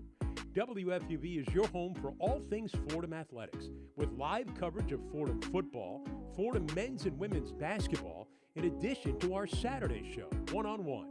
Stay right here on 90.7 FM for all things WFUV sports.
Hello, good afternoon. Now it's the afternoon, and welcome back to One on One. In case you didn't realize or you've been snoozing the entire episode, it is New York's longest running sports call-in show.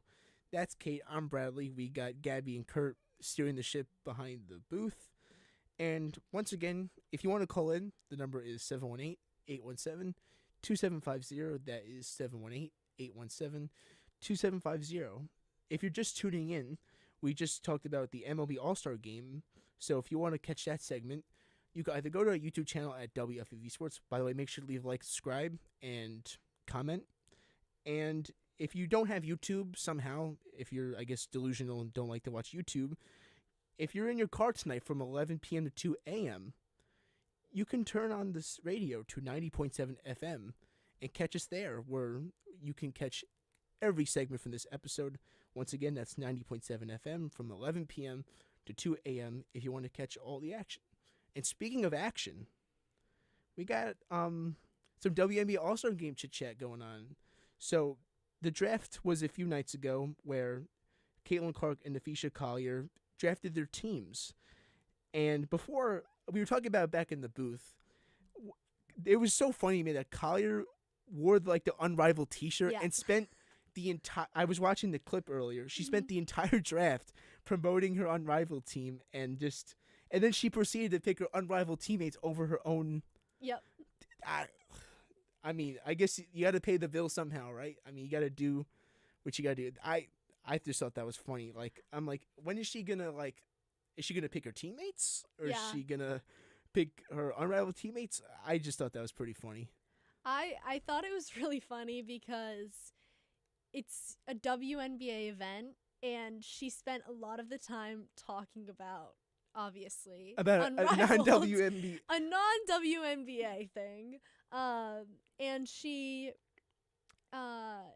she is obviously the Unrivaled co-founder alongside Breanna Stewart. So Breanna Stewart ended up being her first pick, and I mean, it's just so funny to me that she spent so much of that time, not even talking about it, but it was just like little comments, and then going obviously for people that she's played with alongside Unrivaled, or even, UConn alum. She obviously went for Beckers, and I mean, it's just really funny to me. She's a great player. She's one of my absolute favorites in the WNBA, but it shows that, there's like this level of, she's a part of the union. She's the vice president of the union, and that was, part of what made it clear of, they were clear. She was clearly trying to be like, you should pay us more. You should pay us more. You should pay us more. I mean, you got to do what you got to do. She's like, we got to do what we got to do to get paid. And clearly it's, throwing out her, talking about Unrivaled a lot, which I think was really funny. But it was great to watch this draft because they clearly had a lot of fun with it. And I'm really excited for these teams. And yeah, I mean, it was a record-setting year for fan voting, with Clark having almost 1.3 million votes and Collier with almost 1.2 million votes, which two highest vote totals in league history. And they had more votes by themselves this year than the top 30 players combined received in 2023. So, wow. I mean, that just shows how much the WNBA as a whole has grown in the last 2 years, which is phenomenal. And obviously a lot of it is due to Caitlin Clark and around Caitlin Clark.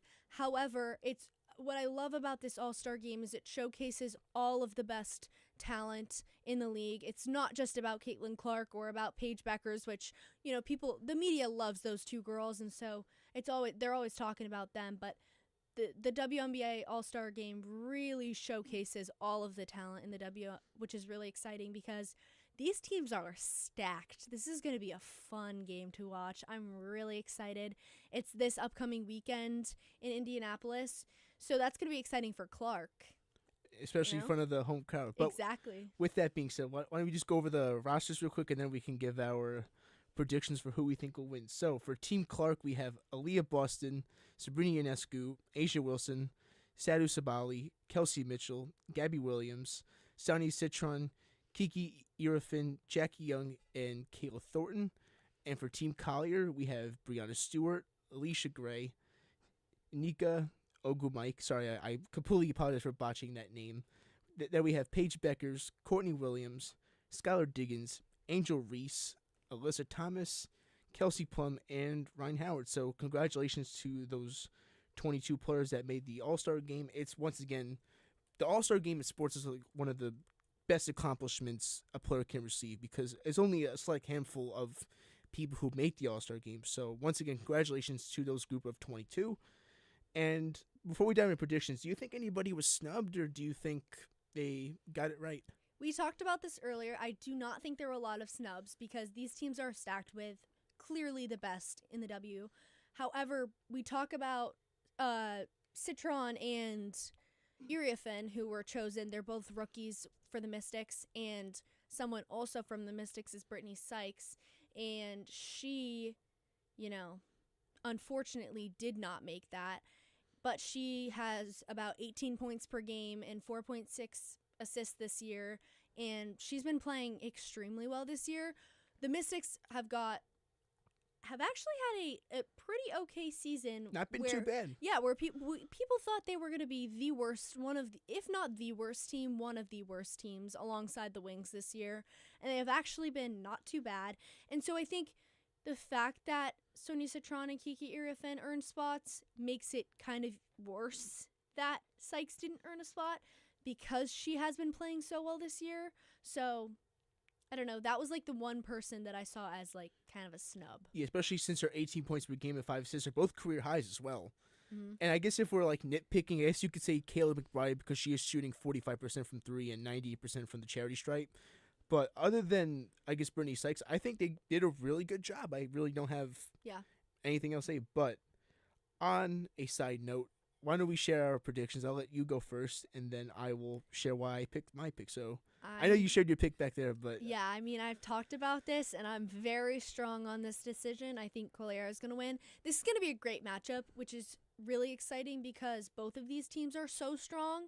However, I mean, any team that you have Fee on is going to be a great team.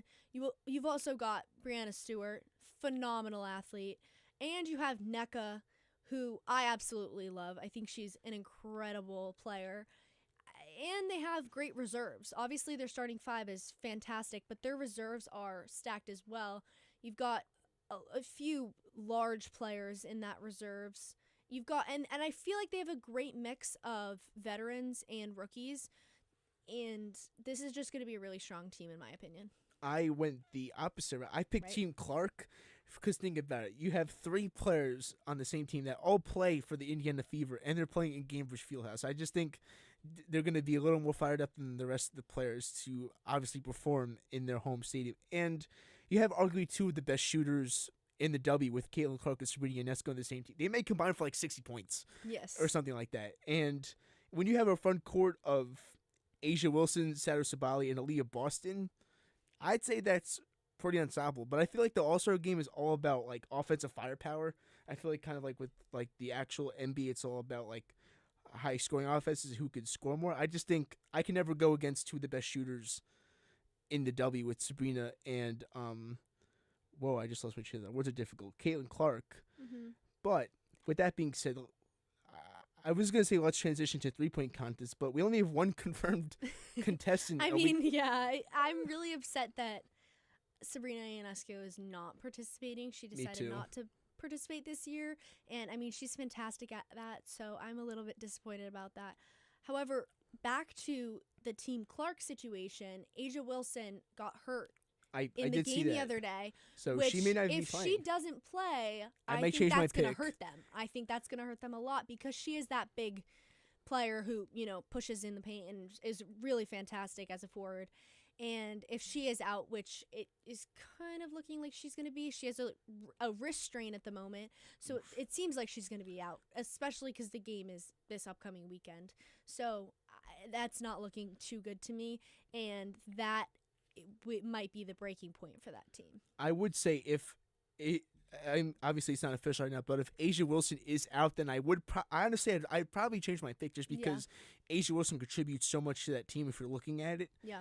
But right now, I'm going to assume that because she hasn't ruled, just for now. But if she Yep. gets ruled out within the next, I just wonder who they would replace her with. That's kind of like, would they put Brittany Sykes maybe? Curious. Well, not as a starter. Oh, they would right, maybe right. put her as a reserve. Maybe but I wonder who replaces her as a starter. I mean, you I'm could make curious. Who would you It'd be make the argument for? I mean, if you had the.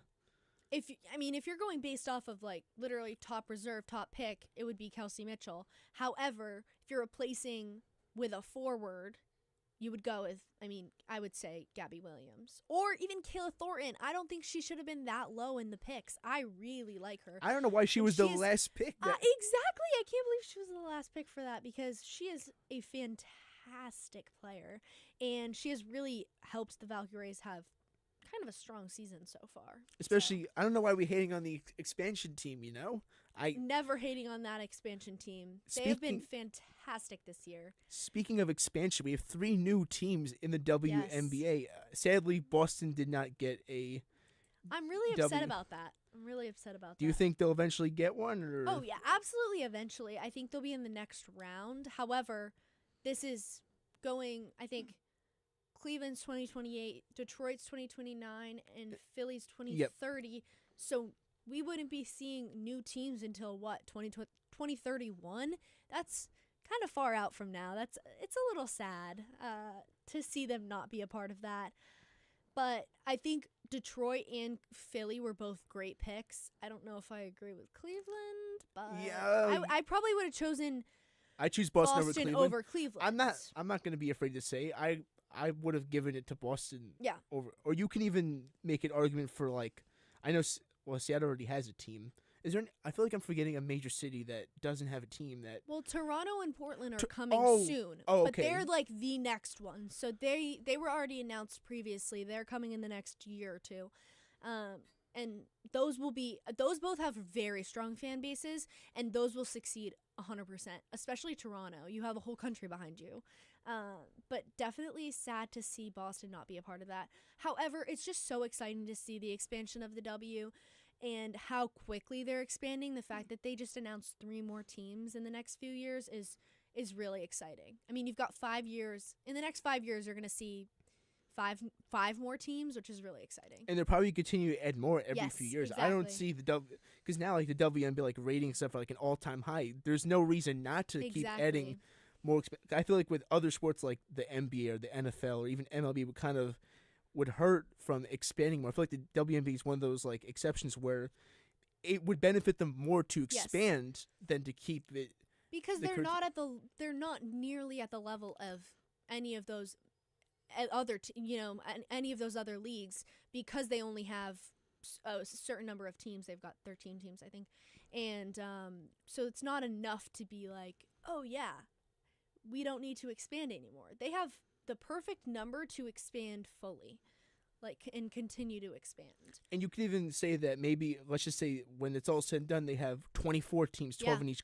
I think probably add another 10 teams. Yeah, I think absolutely. 24 is honestly a better number than a 30 or 32. I agree. I agree. I feel like that's a perfect number. I think 24 is literally the perfect number because you have 12 teams each conference. You got perfect, even if you decide to go into divisions and stuff, you got 3 divisions, 4 teams per division. I think 24 is the perfect golden spot on number for in terms of expansion teams. Yeah, it's so exciting to see them expand, and again, it's this specific game, this All-Star game. I can already predict this now. It's going to do better than any of the All-Star games have done in the past for the W. And it's very exciting because this is finally a league that's getting the recognition it deserves. It's a bunch of talent, a bunch of great basketball, and I'm just so excited to continue to watch it. Now, 100. Speaking of the W, we're gonna shift to a more New York state of mind, where we're gonna talk about the New York Liberty. So, we'll be back right after this quick break. Stay tuned.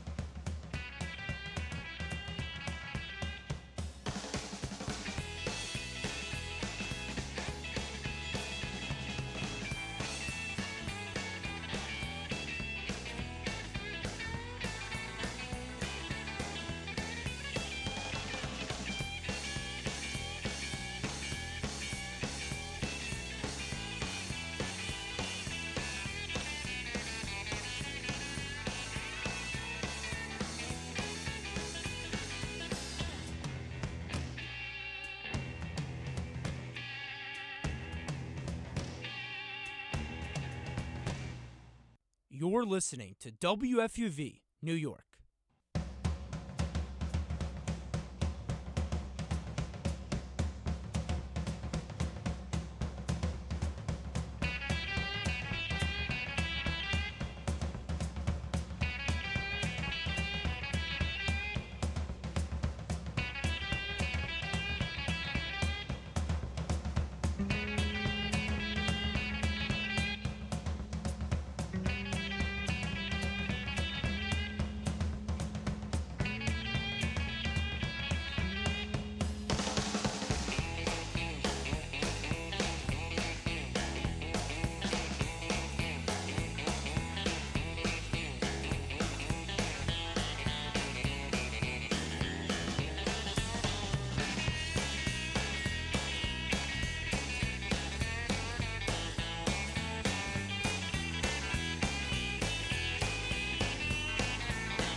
And welcome back to One on One, New York's longest running sports call-in show. One thing about WFUV Sports, you never know what you're gonna get. It's kind of a swap. It is a swap. It's a swap. It's a swap. So Kurt and I were back behind the glass. We chimed in a little bit, but we're in front of the cameras now. We're back. Hey, we're talking Liberty. And we're talking Liberty. Two of your New York Liberty beat reporters here to kind of break down what's been going on the past couple games, maybe look ahead at the next couple games. Got some pretty big ones, at least in my opinion. So the past 5 games, they've been 2-3. Not great. They've been, I guess you can call it floundering. There's been a lot of issues with this Liberty roster as of late. You could see them, a loss against the Mercury. We're going back. This is in June. So you see the loss against the Mercury, loss against the Storm, then you beat the Valkyrie, which is, I've always said this, I don't know how impressive that is, even though that the Valkyrie are probably a playoff team. It's a team that they should beat. Yeah, but they're a playoff team now. Yeah. I didn't even realize they're 10-9. No, they're one of the better teams. I in the know league. it's kind of crazy. I never, because you don't think about a team being an expansion team.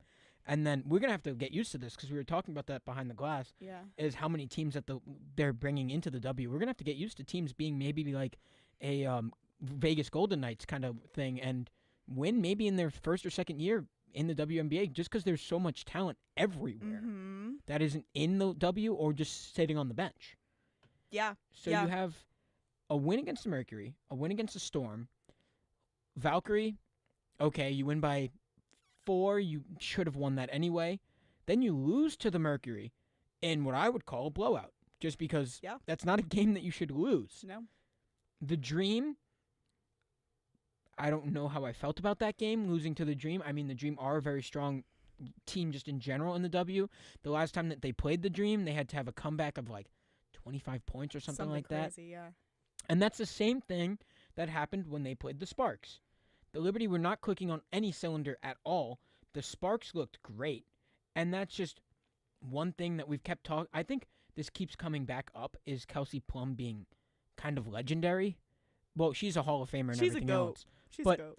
Kelsey Plum just in general, and she didn't even have the best game. Darica Hembe, Rika Jackson, like they're all very good, but Kelsey Plum is just the floor general, I guess. Yeah. And she's one of the big reasons why the Liberty were floundering in this game just in general, because of how tough she was in steals, how tough they played them physically. And their record of 5-13 doesn't show their real record, I'm pretty sure, as I feel about it. And just in general, it doesn't feel like the Liberty played the Sparks to their fullest extent, but they had a comeback win. We did. And you can't keep doing that, because now you lose to the Storm, you beat the Aces, which is a big game, but Asia Wilson comes out with an injury. Now you have the Dream, Fever, Mercury, Sparks, Wings. It's a busy week. That's a tough tough schedule. That's a tough Dream team. The Dream are constructed very well. Brittany Griner being the floor general while you don't have Jonquel Jones is just another big issue that they've been kind of living with. I guess that you could say. Actually, I don't know who takes up Jonquel's role, really. Because is it Kennedy Burke? I'm trying to just figure someone out, because I don't know who would take up her role, because Natasha Cloud's just kind of too short for that role, even though she kind of plays bigger than her position.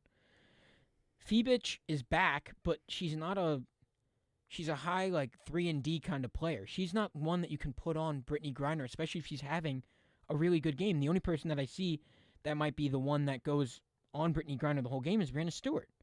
Yeah. It's tough because I don't know if there's anyone on this Liberty team that is, for lack of a better word, a replacement for Jonquel Jones, because she's so unique to this Liberty team and what she does that when she's not in the game, they can still win games because obviously they're very efficient offensively, but her lack of presence on the court is noticed every time they do step out on the court. And right now, I think that's why we're seeing this limbo of, good play versus, losing games that they shouldn't because they don't have that big presence down low. Even though you have other players trying to step in and fill that role. And I think that the bigger issue of all of this has been that Jonquel, I think the Liberty didn't realize how much they were going to miss her assists. Yeah. I think that's another big thing that Jonquel brings to the court is just gravity. And then that takes away the gravity that she has because she can shoot from anywhere as well as defend and play just really good basketball, is that she opens up shots for Sabrina Ionescu. She opens up shots for Brianna Stewart. She opens up shots for people like Fibich. She opens up shots for all of those players to the point where everyone on the court is better because Jonquel Jones is on the court. Mm-hmm. So realistically, you're missing such a big hole in this roster that I don't know where they're going to look in general for a replacement, because do you think that they could still have such a competitive spirit, competitive roster that will make them, I know they lead the odds in championship contention. I know we're maybe talking about this a little too early, maybe not. Can they go on a long playoff run with Jonquel Jones gone? You want to say yes, but realistically, I don't know. Because if you look at the top half of the season when she was playing, right? She led in rebounds for almost all those games. Fibich had one. Stewart, of course, had one. But when she's on the court, she's, again, like what you were just saying, Kurt, she's able to spread the wealth kind of in terms of effort, in terms of energy. And so when she's not there, you can see, like, Brianna Stewart has had to be down low for rebounds a little bit more. Sabali has been, working on the court. But I think it's exactly what you're just saying, that they need someone to kind of be that dish player again. And right now, I don't know if they have that. They're trying to make Natasha Cloud, I feel like, into that dish. You got to just serve it up from anywhere. But the issue is that she had that hot start, and then she's cooled down quite a lot. Don't get me wrong. She's one of probably the best vibes guys on this entire roster. But in general, you need her to score. And the other thing is that I think I've seen a lot of Liberty basketball, and I think you have too, is they really lack on the defensive end in the beginning of games. They do not open up games very tough. They do not open up games looking very ready all the time. And I don't know what that's about. And that's why you see, I mean, even thinking about last year, maybe the year before too, they'll get to the second half, maybe even the fourth quarter, be down by 10 and win games because they're able to make that back up in the fourth quarter. By the time they're ready to play basketball, I guess. I don't know what that switch is, but it's a recurring issue, especially now that, you are having these struggles. You have to start earlier. But once you start playing the Lynx for 4 games in a row, once you start playing the Aces for 4 games in a row, once you start playing the Dream for 4 games in a row, they're not going to be so forgiving. No. None of these teams are going to be forgiving towards you having slow starts. And that is exactly what Sandy Brondello has, I think, pounded on the media the entire year, just talking about that in the beginning of games, at the end of games. I would love to be on the fly on the wall during the halftime speeches that she gives, because most of the time you see what they come out and do after the fact is impressive. Coming back from a 25-point deficit, a 15-point deficit, you don't see that so often in the W. And the Liberty are able to do it just because of the depth that they have on this roster. But wouldn't you rather be the team up 25? Wouldn't you rather be the team up 15 against a Lynx team that's 18-3 right now, that are currently 8-2 in their last 10 games? You're going to see them at the end of the year. Yeah. They're not going to, and you're going to see them again probably later on in the playoffs. They're not going to give you anything. No. None of these teams are giving you anything. Even the teams that are like the Fever. I was just about to say, even Golden State, the Valkyries, we were just saying, keep forgetting about the Valkyries. They're a team that shouldn't be doing this well, just based on, a draft team, historically doesn't normally do well. They're having a decent season. There's someone that you can just go into the game and being like, we got this in the bag. I felt like they did that the last time that they played them. There's no way you beat the Valkyrie by 4 points, 81 to 78. And then you also just, every time they've played them, other than May 27th when they had a 30-point blowout, the Valkyrie, and I might be not giving the Valkyrie enough flowers, and I might be regretting that later on in the season. We'll see. But they're not giving, the Valkyrie are just giving the Liberty a tough time, because they're playing harder on defense. They're scoring more baskets when they have to. They're getting better as the season goes on, too. They are. They're all clicking because there's chemistry now. And the Liberty have been together for how many years? 5 this core has been being built? 6? Maybe? I might be going back a little too far. Maybe 4 years? But that's not something that a championship caliber team, and I've said this in my beat report, my ending of my beat report videos a lot, is just championship pedigree. And I think this team has championship pedigree. Very much a lot of championship pedigree. I mean, they did it last year. They did.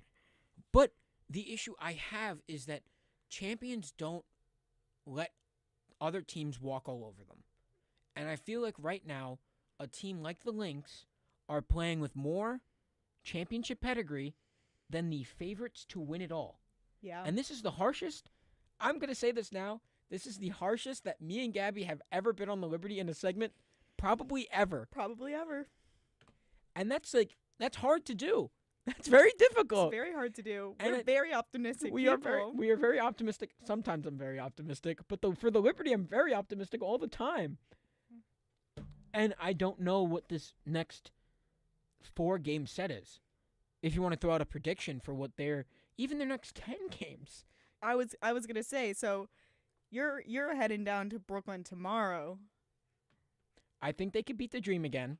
They did it once. They could do it again. They have to stop the Dream's 3-point shooting. I think the Dream, last time I checked, it was they shot 200 3-point shots, something ridiculous in 3 games.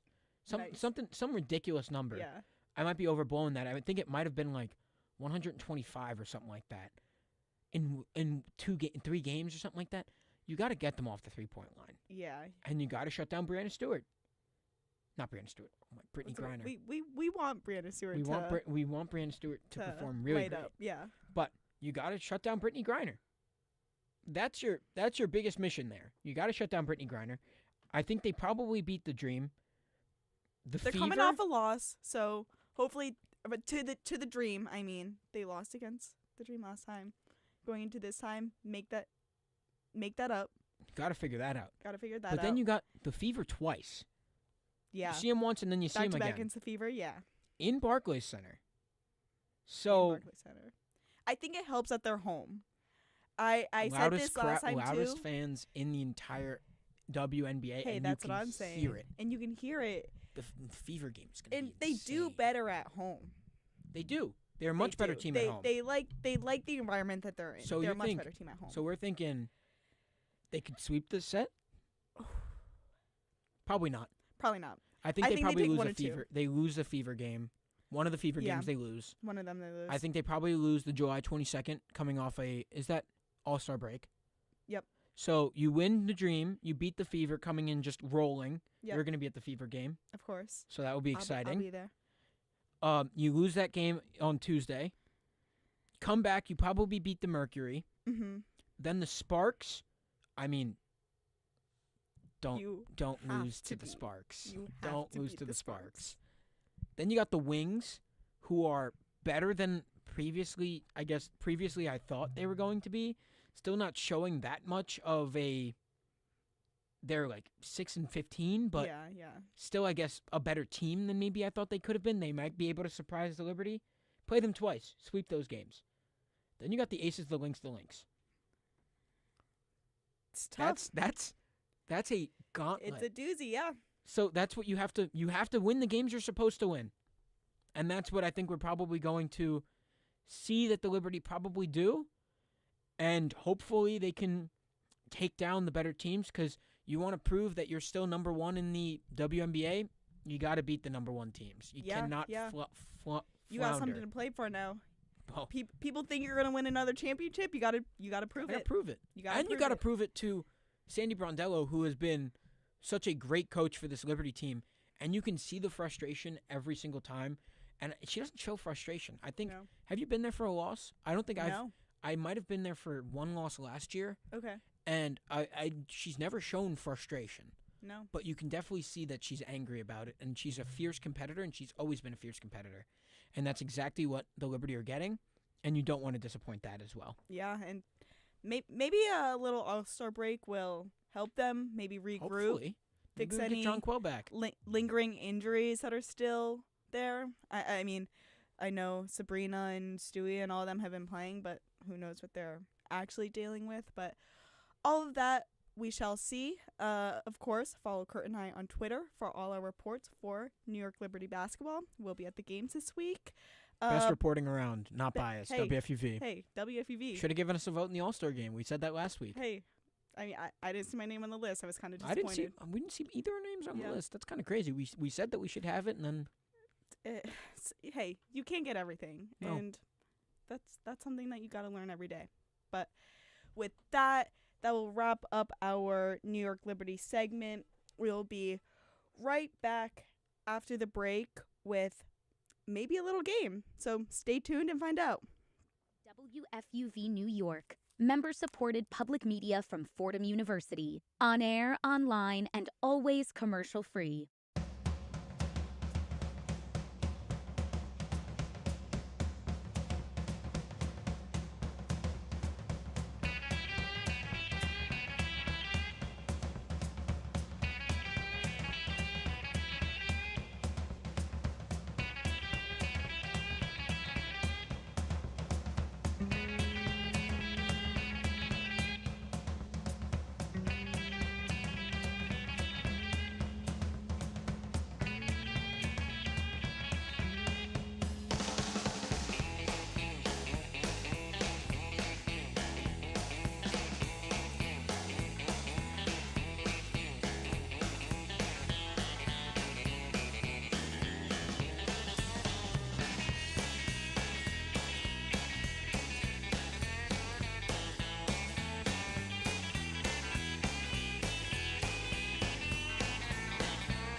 Hello there. Welcome back to One-on-One, New York's longest running sports call-in show. And the real hosts this time are back. I'm Bradley, that's Kate. We got Gabby and Kurt in the back.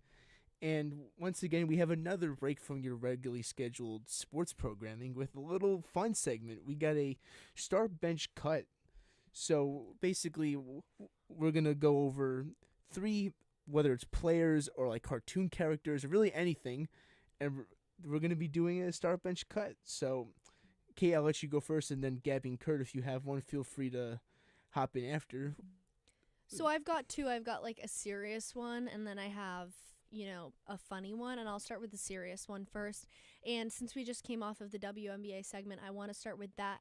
I'm going for 3 young players here. We've got Aaliyah Boston, Caitlin Clark, and Ryan Howard. I want to hear everybody's opinions on this. So, I'm going to start Caitlin Clark. Okay. I'm going to... Wait, what was the second, third? Sorry. It was Aaliyah Boston and Ryan Howard. I'm kind of torn. Who should I bench? I'm gonna bench Aaliyah Boston and cut Howard. Okay. Do you share that same sentiment? Or? I do not. I was going to... Oh, this is such a hard one because I think they're all very... There's no wrong answer, There's really. no wrong answer. They're all very good players.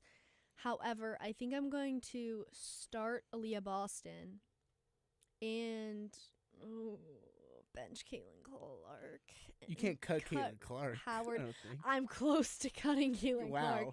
This is such a good matchup, and I think both Boston and Howard are really good on the defensive end, and Clark is a little bit better on the offensive end, but I think she struggles a little bit on the defensive end. So I guess is what you value. You value offense more or defense? Because I feel like Howard and Boston both have both ends covered. I don't know. So, but I am going to cut Howard and bench Clark, I think. And but definitely start starting Aaliyah Boston. She's a fantastic player and definitely deserves to be at that top spot. Okay, that's fair. What's your joke? No, or you go funny? first. No, I insist. Okay, well, I'm trying to figure out which sport I want to go for. I want to say basketball as well, and I'll keep it basketball. And I want to go for Phineas and Ferb characters. Oh, here we go. So Phineas, Ferb, and Candace, the siblings. Where are you putting them? I'm gonna start Ferb because of his height. Okay, yep. And Ferb's also the brainiac. Yes. So I'm definitely starting Ferb. I think I'm gonna bench Candace just because she's like that veteran, like the Peachy Tucker of the Knicks. She's kind of like that veteran presence to kind of just like help out the team. And sorry, Phineas, but I am going to unfortunately have to cut you. I have the exact same because I feel like Ferb, obviously very smart. He's going to be that playmaker you want on the team, and he has the height, and I feel like he's kind of strong. Once he got older, he had that like big build and was kind of walking around like he was huge. And he has that tall aspect, but he's also obviously very smart. So he's somebody I would want as the leader of my team. And Candace, I'm going to bench, but she's also going to be playing because she is crazy, okay? She's crazy, and that means she's going to be a good basketball player because she's going to play really hard. She's going to foul a lot. She's going to push it in the paint. She might snitch a few times to the refs, maybe. She is that. Yeah, she's going to snitch. I love Candace, and I think she would be a great basketball player. But I think she would play better on a men's basketball team than on a women's basketball team because she's used to being around her brothers, and she has that like fire inside of her that she would play really well alongside a guy like Ferb. And then Phineas is just small, so maybe he's got some good 3-point abilities, but I want the stronger, taller people on my team personally. Yeah, I'm just not really convinced that Phineas would be real. Honestly, I don't think he'd really be a good basketball player. I think he's just more about building stuff. But I agree. I'm going to go over mine is a little bit funny because we were actually talking about it in the back and how Kawhi Leonard actually did a start bench cut for SpongeBob, Scooby-Doo, and Peter Griffin. So I did decide to steal that one. So I'll let you go first. Who are you starting bench cut between SpongeBob, Peter Griffin and Scooby Doo. And which sport are we talking? Are we still talking Yeah, basketball? we can do basketball. Or are we talking another sport? We can do basketball. Okay. Basketball. Oh, jeez. I know mine right off the bat. You go first then, because I have to think about this, actually. I'm going to start Scooby Doo just because I don't want to steal Kawhi Leonard's line, but I do need to know like what's going on. And I feel like Scooby Doo would be a good leader for the team.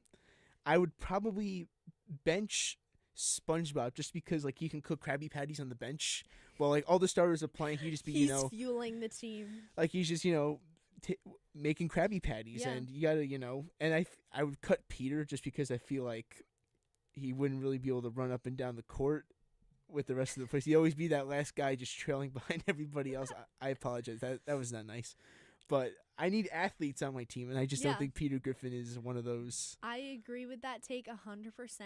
Scooby-Doo has got to be in the top 10 of all cartoon characters that would be good at basketball, in my opinion, because he is smart. He solves mysteries. He's great at that, and he's also really fast. We've seen that in all of the movies, the shows, everything. He's a very fast guy. I feel like he would be a great character to have on the court.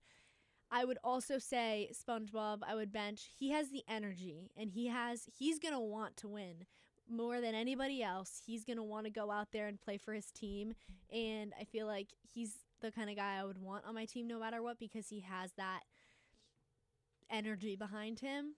And Peter Griffin I have to cut because it has nothing else. It's all due to the fact that he is probably the laziest TV character, or one of the most lazy TV characters. Probably the out laziest. there. Probably the laziest. He would not want to be on a basketball team. If he were given the opportunity to be on an NBA team, he would be like, I'm good. He'd probably just want to sit on the bench. He would just want to sit there. He would just be like, he'd be the bench warmer. But he's not somebody I want on my bench either, because he's not going to want to play when he has the shot to play. He's just going to want to sit on the bench. Yeah, and speaking of teams, we actually have two teams playing tomorrow, and that would be the Yankees and the Cubs. So in case you've been sleeping under a rock the entire episode, we have 2 Yankees tickets to give away. So the question is, Cody Bellinger had 3 home runs last night against his former team, a.k.a. the Chicago Cubs. Which Yankees player this season also had 3 home runs? If you want to score yourself a pair of Yankees tickets, you can call in at 718-817-2750. That's 718-817-2750. The first 3 callers to call in will score yourself a pair of Yankees tickets. So, once again, if you're not doing anything tomorrow and you and your friend maybe want to go out to a baseball game, why don't you call in at WFUV Sports? Once again, 718-817-2750 to catch the last game before the All-Star break for the Yankees and Cubs. But just wanted to quickly throw that out there because we actually have nobody claim the tickets yet, so make sure to call in, score yourself some Yankees tickets. But I do have one more for you, and actually it does include Scooby-Doo, but I took out SpongeBob and Peter Griffin, and I threw in Tom and Jerry. Oh. Because now, I would start Tom because he's tall, he's fast, and he's very, strategically smart. And although you can make the same argument for Jerry, I would just take Tom just because Jerry obviously is a little mice, so he's not really going to be able to, dribble a basketball or run around the court. So I would probably demote Scooby-Doo to the bench, start Tom, and then bench Jerry. I would agree with that. However, I'm going to switch it up on you and say, if we're talking about baseball. Oh, baseball. Right? Let's switch it up to baseball. That's new fine. Sport. I'd still keep the same lineup. I wouldn't. I would want Jerry playing baseball. Why? Because he's so fast. He would steal all the bases. He'd be just a good pinch runner. He's faster than Tom. Okay, but I feel like he could pitch too. Okay, let's just say Jerry if we could pitch. All right, let's just say he if would be a two-way player. Then let's cut Scooby-Doo and we'll put you're starting Scooby-Doo because think of that. You're starting. Oh, I'm starting Jerry and I'm benching Tom actually because Tom's also really fast. I feel like Tom would be a good hitter. Yeah, and then if you want to put Jerry on the bench, he could be a pinch runner. If you need to get a runner and scoring. Because let's say if Tom hits a single, right, and you got a man on first, you put Jerry on first for a pinch runner. You can get second and third before the next batter even has a chance to swing. So, and then you get the runner in scoring position, whether you get, you drive in the run, whether it's a sack fly or an RBI single, an RBI double, a home run. So I'd probably now bench Jerry, start Tom, and cut Scooby-Doo. I understand that. I kind of agree with that, but I want Jerry to pitch. I want him to be a two-way player. So then you would have Jerry as if Jerry's so I would have him he'd be a the starter. Starter, so he'd be a DH. So he'd be DH and be pitching. Is he a starting pitcher? Or is he like a reliever, a closer, or just throwing complete games? He's throwing complete games. Wow, he's going the full 9 innings. He's going the full 9 innings, and he's killing it. You think he's got it in him to pitch complete games? Jerry, yes, he would run around. He would run away from Tom all day. He's got that energy in him. I think Jerry would be a very good Edwin Diaz role type player, just closer throwing like 200. I don't think no. No. I just don't know if Jerry has the energy to pitch a full. Energy? I know. Okay, because baseball. Jerry has the most energy out of anybody. Pitching a 9 innings is a very taxing thing on pitchers. So yes. I just feel like the question is, I'm not saying Jerry can't. Can he hold up for 9 full innings and not maybe fall apart in the 7th? You're right. I also think Tom could hold up for 9 innings. You said so many times he would basically die and then come back to life. He'd be a workhorse. He doesn't have 9 lives as a cat. He has a million lives. And so he might be somebody I would start too. I think I'm in between the two of them. But in this situation with baseball, with basketball, I'm definitely starting or benching Scooby. But with baseball, I would say I'm cutting Scooby. Yeah, I think for basketball, the other two are just standouts. For basketball, I'd probably cut. No, not cut. I'd bench Scooby-Doo for basketball and then cut him for baseball. And then Tom would start for both. And then I'd keep Jerry on the... You really like Tom, huh? I would cut Jerry for basketball, but I would bench him for baseball. I would cut him for basketball. He's just too small. Yeah, he could... I don't think he could hold the ball. He'd be a really good Steph Curry type of player. Baseball. He'd be a good Steph Curry type player. He's just running around in circles and stuff. Yep. He would be the distraction. No, he'd just be like that. He doesn't even need the ball in his hands to have an impact. He'd just be, zoom, zoom, zoom, running around. Yeah. But why don't we do an actual base one? Why don't we do one more before we head to break? Why don't we do the 3 players you mentioned earlier? We got Aaron Judge, Shohei Ohtani, and Cal Raleigh. And I will be unbiased. I'm cutting Cal Raleigh. Sadly, I have to as well. I would say I'm starting it. Okay, are we looking at this as the whole player or just if we're depends on whatever you're just. I would say if we're talking, the whole player, then I would start Ohtani because he's pitching and he's hitting. But if we're talking just on the, the pitching, he's a DH, and Judge is playing outfield, then I would say I'm starting Judge, I'm benching Ohtani, and I'm cutting Riley. How about, I think for this season, I'd probably start Judge. Yeah. This season, I would start Judge, but last season I'd probably bench Judge. Ohtani. Yeah, yes, and start Ohtani. I agree. And then obviously, sadly, Cal Raleigh has to be on the bench either way, but it's I feel the end of the glaze for Bradley today. It depends solely on what, if you're looking at this season, then you can make the argument that Cal Raleigh could be benched, but I just don't feel comfortable cutting Judge or Ohtani, even though Cal Raleigh. You can't cut either of them. I know, and they're both. I hate to admit it. They're both up there for MVP. But with that was kind of the end of this fun little segment, and sadly, we gotta get back to your regular sports program. Well, guys, I actually have one for you. It's Sorry. Hello, technical difficulties. Level was down. Had to get that back up. I'm gonna change it a little bit though. Might be a reference to maybe a previous one that we've did. Mm-hmm. I want you guys to pick your head coach, your assistant coach, and not the coach. Okay, here we go. 1, Nick Saban. 2, Vince Lombardi. 3, Bill Belichick. Go. I'm starting Fordham legend Vince Lombardi. He's got to be the head coach. I'd say you said Bill Belichick and Nick Saban. Are we doing an NFL team or are we doing a college team? I was going to say, which team are we talking? What sport? I need clarification. You can do football, but whatever you want. I'll do NFL. That's why I'm cutting Nick Saban, just because Bill Belichick, obviously. He's your assistant coach? He's my assistant coach, and I'd probably, sadly, I know this is kind of crazy, I'd cut Nick Saban. I don't know if you share the same sentiment or you. So we're kind of running this back from our conversation a few weeks ago when I said I wanted Bill Belichick as my coach, and I stand by that. Bill Belichick is my head coach. Your starting coach. He is my head coach, yes. You're choosing him over Fordham legend Vince Lombardi?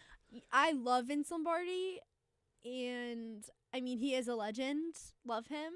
But I grew up on Bill Belichick, so I'm sticking with him, and I'm making Vince Lombardi my assistant coach. And then I'm also cutting Nick Saban. He is a legend as well. However, I've never been an Alabama fan. I'm not going to be an Alabama fan. So Nick Saban has zero part of my heart, to be honest. Yeah. The other two, it was more of like a up in the hands. But, you know, my childhood was shaped by Bill Belichick. So, especially since you're Patriots fans, you really Yes. can't choose against Bill Belichick. But that was kind of the end of this fun little segment. But unfortunately, we have to get back to your regularly scheduled sports programming. So when we come back, we got a little bit of Wimbledon talk. So don't go anywhere. Stay tuned. We'll be right back with One on One.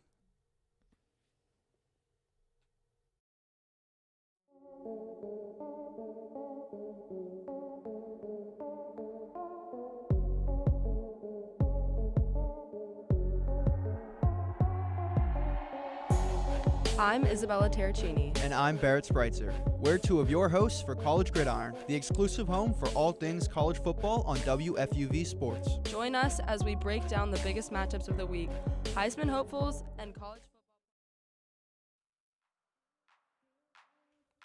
Indy in 60. Six-time IndyCar Series champion Scott Dixon crossed the finish line just .4201 of a second ahead of Alex Palou last weekend in the Honda Indy 200 at Mid-Ohio, the closest result this season in the series. Here's Dixon on outpacing the almost unbeatable Palou this season. Yeah, he was, I think he was kind of backing off and relieving the pressure and then kind of having another run, which was definitely interesting. We still had to get a pretty big number. That whole stint was definitely not easy. The pace was pretty good. The pace actually for us on that last stint, even with, the amount of front wing we had in the car, was tough. But I think we were able to. I was kind of shocked that we were able to hang with him as much as we could and not really, let Lunga close on us. So, pace was good. But, I wasn't sure how hard and how much he was saving when he was leading earlier in the race. Dixon has won at least once in 21 consecutive seasons dating back to 2005 and has recorded a victory in 23 seasons during his remarkable career. The series is in Iowa this weekend for a racing doubleheader. Tornado warnings yesterday rearranged the weekend schedule just a bit, but the races remain on schedule for 5 p.m. today and 1 p.m. Eastern Sunday.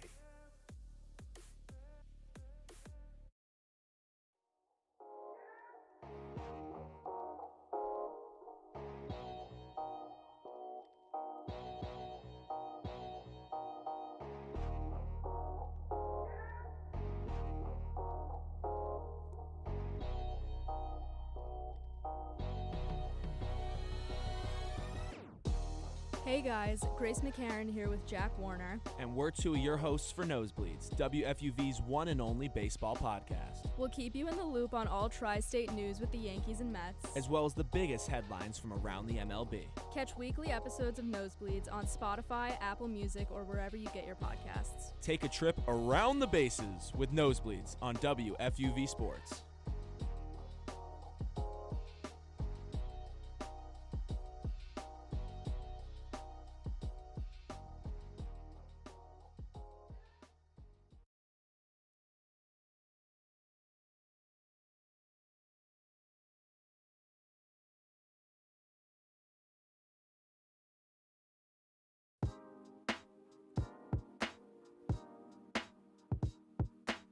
Hey sports fans, it's Bobby C. I'm the sports director here at WFUV.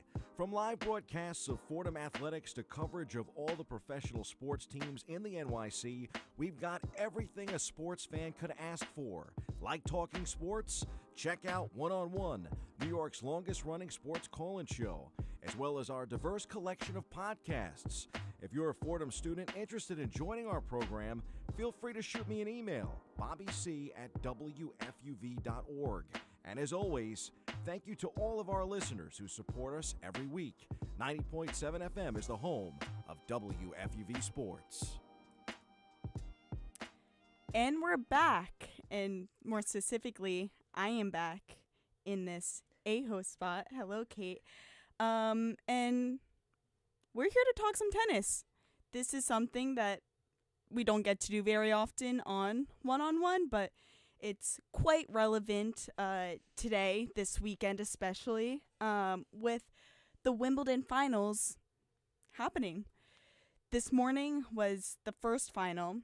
Iga Swiatek defeated Amanda Anisova 6-0, 6-0. We had the match on back in the studio behind the glass, and it literally lasted, like I'm not exaggerating, under an hour.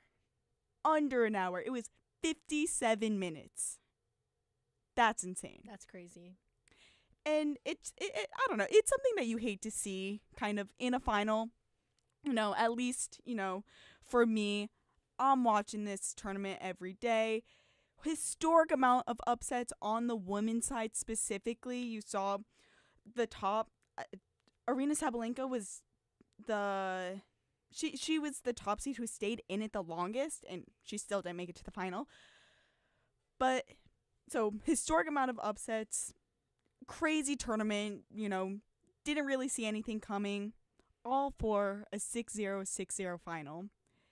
It's a little disappointing, I won't lie, as a fan of the sport, but I think this was a win that Iga kind of needed, both for her own morale, for her own confidence, and I think she's deserved it after this amount of time. She hadn't really had a fantastic tournament in the past couple, you know, in the French and before that. So it is fun to see her win. I just would have liked to see her be presented with a little bit more of a challenge. But yeah, so good for her. Very exciting news. Well, Gabby, I think we were also talking about this in the back, that this is probably the win that she needed the most to profit on. Yeah. Because if she didn't win in this tournament at this time, like winning Wimbledon is just a big deal in general, just because it's Wimbledon. But two, it being kind of against, I don't want to call it a no-name opponent, but I guess you can call it a no-name opponent where you should win. If you don't beat the opponent that you're playing today, it's not going to look good for you going on, like as your tennis career goes on, as well as tougher tournaments are also coming up. You got the U.S. Open, other things like that. Just things are starting to happen where you might be looking down at your racket and thinking, where did I go wrong at the end of this? So it's a pretty big win, and also I wish we had a little bit more of an entertaining match like we got for the French Open, because that was really fun. We were back here watching that, I remember, the last time. But, you know, maybe it's better for the sport that things will maybe start getting a little more competitive as the other tournaments come up, as well as the ones that we can watch here in America. Yeah, absolutely. And, you know, all that being said, like, obviously not a very good final. She did have a competitive run to get here.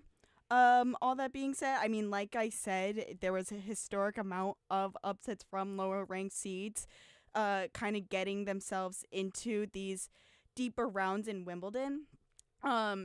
In her second round, she beat McNally, who's an American, in 3 sets. She dropped the first set 7-5, won the next 2 pretty dominantly. And then, you know, she had a couple close sets the rest of the time, but this was a tournament where Iga just had a really good draw. I think it comes down to she had, I don't want to say an easy draw, because nothing ever comes easy per se. The highest ranked player she played was Anisimova today. Yeah, and she was 13. I mean, that's, yeah, and besides that, it was 19 and then 23, so definitely an easier draw. Definitely not to discredit her, because she just won 6-0 in both sets, which is really, really impressive. However, it's against somebody that, again, like Kurt was saying, doesn't really have that name or hasn't really won a lot in the past. But it's, at the end of the day, it's really exciting for her because the last time that has happened in a Wimbledon women's finals was all the way back in 1911. It's been a really long time. So it's definitely a big feat for her. Not only is it, a really, really amazing accomplishment to win Wimbledon in the first place, but to do it like that is incredible. I think it's just a little sad as viewers because we wanted to see that big moment that I think we'll probably see tomorrow between the men. Yeah. But I was definitely excited for this matchup, and because of the American that was a part of it, which is always exciting to see an American a part of a tennis final, but definitely not as not as much excitement as I was hoping for, especially because she came from that lead up of playing not as many impressive matches as you would expect for someone that gets to the finals. Yeah, absolutely. And I just while you were talking, I looked up. I wanted to see her French Open path to. She lost in the semifinals to Sabalenka, someone who, did not make it to the finals in this tournament. She also lost in the semis here, but she had a much more competitive, lineup this match this tournament. But I think Iga is still someone that when she's playing her best, she's really hard to beat, especially against, she was lucky enough to not be playing any top ranked seeds, so it would have looked worse for her if she did not capitalize on this. And so I think, given all of that, this was definitely something that it's not necessarily surprising to see that she's won. It's kind of what should have happened in this match. It just would have been fun to see an American put a little bit more of a fight because Americans, historically we're not very good on grass. I'm saying we, like, I'm playing on the grass too, and I've never done that, but we're next to them doing it, actually. That's true. It's something that I've actually always wanted to do, but I've never had the chance. So if anyone wants a tennis partner on the grass, you know who to call. Well, yeah, and she's known for playing well on clay, and she's never won on grass, so that's another feat she has overcame. But I was just surprised that Sabalenka didn't make it to the final, and I think that matchup would have been a lot better it would have been fun if it would have been Sabalenka. Clearly, she didn't have a great day when she lost to Anna Samova, but I think that would have been a great final. So a little disappointing on that end, but I think Sabalenka is not going anywhere. She's going to be in it to win it for however long, and she's kind of that story of, like, she keeps losing at that last moment where it's like you need to win, and she kind of has given up. So yeah, definitely a tough storyline for her, and it was kind of weird because I don't know why I felt like I was going crazy a little bit. I kept thinking that she was in this final, Sabalenka. Yeah. I think even I did it this morning. I was doing it all day yesterday, but even this morning, I think I said at first when you guys were asking, I think I said Sabalenka was in the final, which isn't true at all. Was not expected, true at all, but it's totally just expected. in the back of my head. You would have never expected Anna Samova to beat Sabalenka either. So yeah, so that is very exciting on the women's side. But let's kick it to the men's. So tomorrow at 11 a.m., Sinner Alcaraz, a rematch. Should be very exciting stuff. And this is a rematch that is this is a rivalry that, let me plug, as long as we've been plugging things all day. Let me plug our WFUV's new tennis pod, Cross the Line, tennis podcast where, myself and a couple other tennis fans, kind of get into the nitty-gritty of all things tennis. But these are players that we've talked about at length. The number 1 and the number 2 seed, you kind of have that storybook, perfect storyline here. They will play each other again soon, and we actually have a surprise right now. Mary Hawthorne, one of my dear tennis friends, on Cross the Line, and a big fan of these guys, is calling in with some takes about this matchup that we will see tomorrow. Mary, we got you on. Hi, I was so excited. Yay!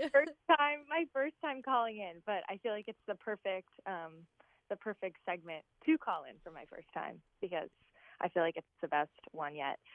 I'm so excited for the final tomorrow. I have a question for you, Gabby. I would love to hear it. I don't know. It might be a bit of a stretch, but I wanted to know, do you think Sunday's match is going to be at the level of the 2008 Wimbledon final between Federer and Nadal? See, I don't know. And I also, especially coming off of their match in Paris, it seems so much to ask to have that caliber of a match again less than a month later, or maybe it's exactly a month, something like that. It would be, it would be very exciting. It would be crazy if it was that intense of a match compared to the 2008 final. Part of me hopes that it does it better than Nadal. They're so, I think it'll be hard to compare them. But I do hope that we get to see play of that level, kind of. But what do you think? Let me throw the question back to you. I think the same thing. Honestly, I think that was the best Wimbledon for that to kind of happen again. And I definitely see Sinner sort of elements of Federer and Sinner elements of Nadal. I really don't know how tomorrow's going to go. I think Alcaraz is going to win just because of the 30 match win streak. Yeah. He's unstoppable in that regard, but I would love for it to be like the 2008 final in the sense that an underdog, not an underdog, but Nadal beat Federer. That was kind of. I mean, Sinner's the number one seed in this tournament. I wouldn't consider it an underdog. Well, no, not Sinner being underdog, but considering that Roger had won so many consecutive Wimbledon titles, that was the time when Rafa finally came in and took one. So considering that Sinner hasn't won a Wimbledon final, or you know what I mean, hasn't really won or taken dominance on grass, I thought there are elements where I don't know. I mean, I don't want to say he doesn't have a shot because I think he always does, and I think he's going to win the whole tournament. But I don't know. I'm conflicted. I think one thing when we talk about Jannik Sinner, he is one of the best players right now who moves really well on grass. He's not, compared to someone like Alcaraz, who's really good at sliding and being mobile on clay. I think Jannik Sinner does a little bit better on a little bit of a harder surface, especially against someone like Alcaraz. So do you think, considering the different surface, would you expect a little bit more from Sinner, or even just for Sinner to play with a little bit more of a chip on his shoulder this time? That's what I'm hoping happens. I'm hoping that considering what happened in the French Open final, that was insane. I've never seen something like that where he was up 40-love match point and he didn't win. That is so insane to me. So I think that must haunt him, and I hope that he plays with that same level of energy and has this sort of chip on his shoulder. But I mean, like you said, he is so dominant on hard court. I mean, he's the Australian Open defending champion. He won the US Open last year, whereas Alcaraz has claimed clay and grass. But I think, considering how the Roland Garros final went, I think he's going to play differently and much better, psychologically. But I really don't know. I feel like it can go either way. I was talking to my family about it, and everybody we're all divided. Half of us want Alcaraz and half of us want Sinner. No, yeah. I mean, I feel like that could even just be I think my family probably would be the same way. It is also interesting, thinking about how Sinner got himself to this final. He might be a little more rested than Alcaraz, considering Good point. Right? I mean, you have Dimitrov forfeiting due to an injury, who, if he didn't do that, Sinner might not even be in this position tomorrow. Yeah. So, it also, it don't want to think too far ahead. I mean, the match is still tomorrow, but it is interesting to wonder that if Sinner does win tomorrow, will people try and take anything away from that win? I don't know. It's so tough. It's so tough. What do you think? Well, I don't even want to think about hypotheticals like what if Grigor won? Like what would it be? I can't. But I don't know. I think haters and people that, just don't like him will come up with comments like, "Oh, he wouldn't have won, really," or whatever. Yeah.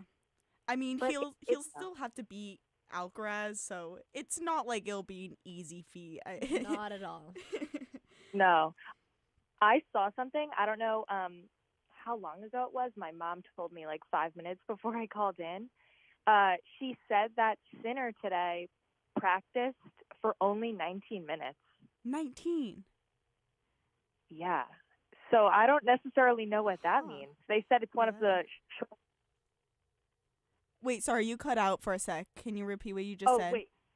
Yes.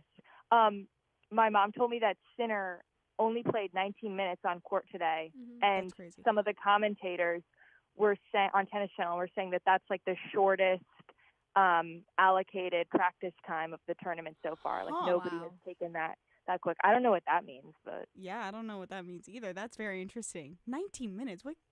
That's like someone at his level too. That's probably like 4 rallies. Yeah. That's like that's very interesting. I'm like, does that mean that he's so prepared for tomorrow that he doesn't even need to practice? I don't know. Yeah. And I wonder, it'd be interesting to know what specifically he was practicing. Like, was he just hitting shots? Was he practicing his serve? Like, I wonder if there was anything specific he was trying to keep warm in preparation for tomorrow. Wait, but Gabby, who are you predicting to be the winner tomorrow? I mean, I gotta stick with my prediction from day one. I just revisited our prediction post on Instagram, Twitter, TikTok. You can find it wherever on our WFUV Sports socials account. But we were not very accurate overall. We were 100% accurate with who we thought was going to be in the men's finals. So a win is a win, I would say. Yeah. So I'm sticking with my pick of Carlos Alcaraz. Hopefully he wins tomorrow, just, so that I can say that I got that right. Right. But if it does go the other way, I wouldn't be surprised. Maybe that would honestly be the more likely outcome at this point. But yeah, so that'll be very exciting to see. And really quickly before we let you go, because I know you got a very busy day ahead of you on this Saturday afternoon, what did you think of the final today? Just in a couple words, I want to hear your thoughts. For me, gut-wrenching. Like, it was horrible. That was terrible. I was so disappointed. I was so sad. Not terrible in, like, terrible play, but just, like, heartbreaking for Amanda. I think nobody wants a final to go in that direction. I think she had the potential to really, put up more of a fight. But it was very difficult. I can't imagine how she was feeling. There was so much pressure on her. She had family fly in just for this. I was very sad about it. I think regardless of, like, whoever the players are, you don't want, like, a 6-0, 6-0 final. Yeah. So I was pretty sad. But, I mean, of course, I'm very happy for Iga. I think it's well-deserved. But I was pretty sad about it. Yeah. Yeah, I think that's the perfect way to put it. Heartbreaking. And the tears in between the sets, too. Oh, it was just... Yeah, it's just so tough. You hate to see it, but good for Iga. The next final will be tomorrow, and that will kind of wrap up Wimbledon talk for this year. So all very exciting stuff, but that will do it for tennis talk today. Thank you, Mary, for calling in. That was very fun. Love having you on the show. But with that, we'll wrap this segment up. And stay tuned. Right now, we have the latest from the IndyCar series with Bobby C. On the other side of this break. Indy in 60. Six-time IndyCar Series champion Scott Dixon crossed the finish line just .4201 of a second ahead of Alex Palou last weekend in the Honda Indy 200 at Mid-Ohio, the closest result this season in the series. Here's Dixon on outpacing the almost unbeatable Palou this season. Yeah, he was, I think he was kind of backing off and relieving the pressure and then kind of having another run, which was definitely interesting. We still had to get a pretty big number. That whole stint was definitely not easy. The pace was pretty good. The pace actually for us on that last stint, even with, the amount of front wing we had in the car, was tough. But I think we were able to. I was kind of shocked that we were able to hang with him as much as we could and not really, let Lungo close on us. So, pace was good. But, I wasn't sure how hard and how much he was saving when he was leading earlier in the race. Dixon has won at least once in 21 consecutive seasons dating back to 2005 and has recorded a victory in 23 seasons during his remarkable career. The series is in Iowa this weekend for a racing doubleheader. Tornado warnings yesterday rearranged the weekend schedule just a bit, but the races remain on schedule for 5 p.m. today and 1 p.m. Eastern Sunday.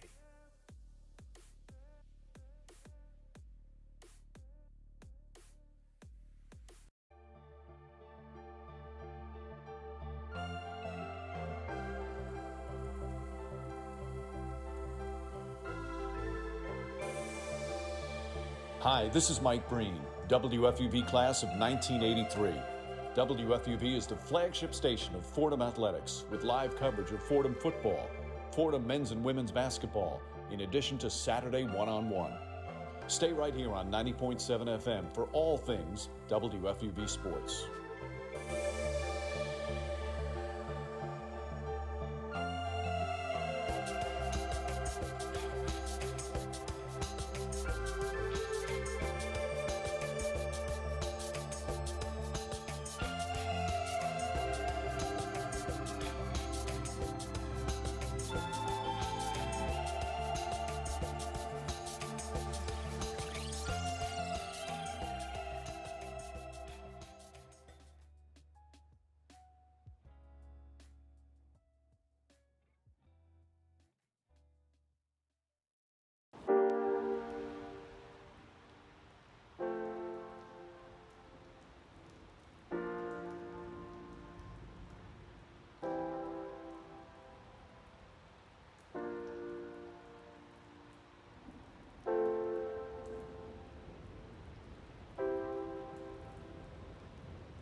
Hello and welcome back to One-on-One, New York's longest running sports call-in show.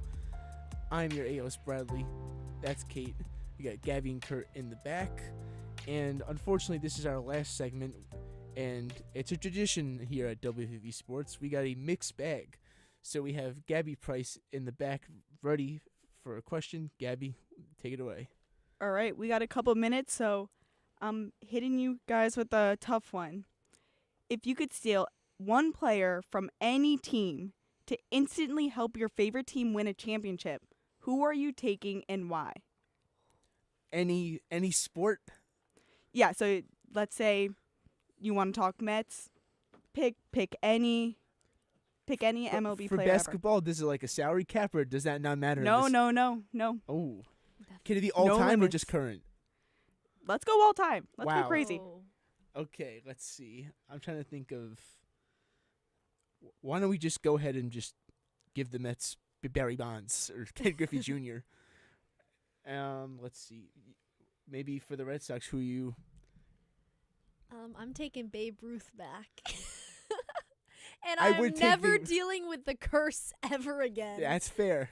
That is what I'm doing for the Red Sox. Undo the curse. I'm undoing the curse, and I mean, however, I think the curse was meant to happen. We broke the curse, and life has been better since that. So I would take it back, but also I'm like, things have been the way they were meant to be. Yeah, I think for baseball, I got to go Barry Bonds Yeah. or Ken Griffey Jr. Yep. And for basketball, I'm trying to think. I'd probably go Shaq, just because like Karl Anthony Towns obviously is not nearly as like talented inside the paint as Shaq is. So imagine just that pick and roll with Brunson and Shaq, and then you just toss him alley-oop every time. It's an absolute cheat code. Yeah. What about for you for the Ooh. Celtics? I'm trying to think about that. I would say if we're talking current right now, I would want somebody like Wembayama, a big guy on the team. We have like a really strong group of guards who can, 3-point is very strong for the Celtics. It always has been. And losing a big guy like Porzingis, I would want another big guy. And Victor Wembanyama is incredible. I'm thinking about him, 0 injuries, complete health fully at healthy. the moment. Fully healthy. He's the kind of guy that I think could fill that hole and be even better. And that, to me, is a complete team. No, definitely. And unfortunately, that is going to do it for this week's episode of 101. Hope you guys enjoyed today's episode. I was joined by Kate Cox, and in the back we have Gabby Price and Kurt Sippel. I've been your A-host, Bradley Birne. Our sports director is Bobby Chaffardini. Our station manager is Joe Henry. 101 is a production of WFUV Sports. Thank you and have a great day.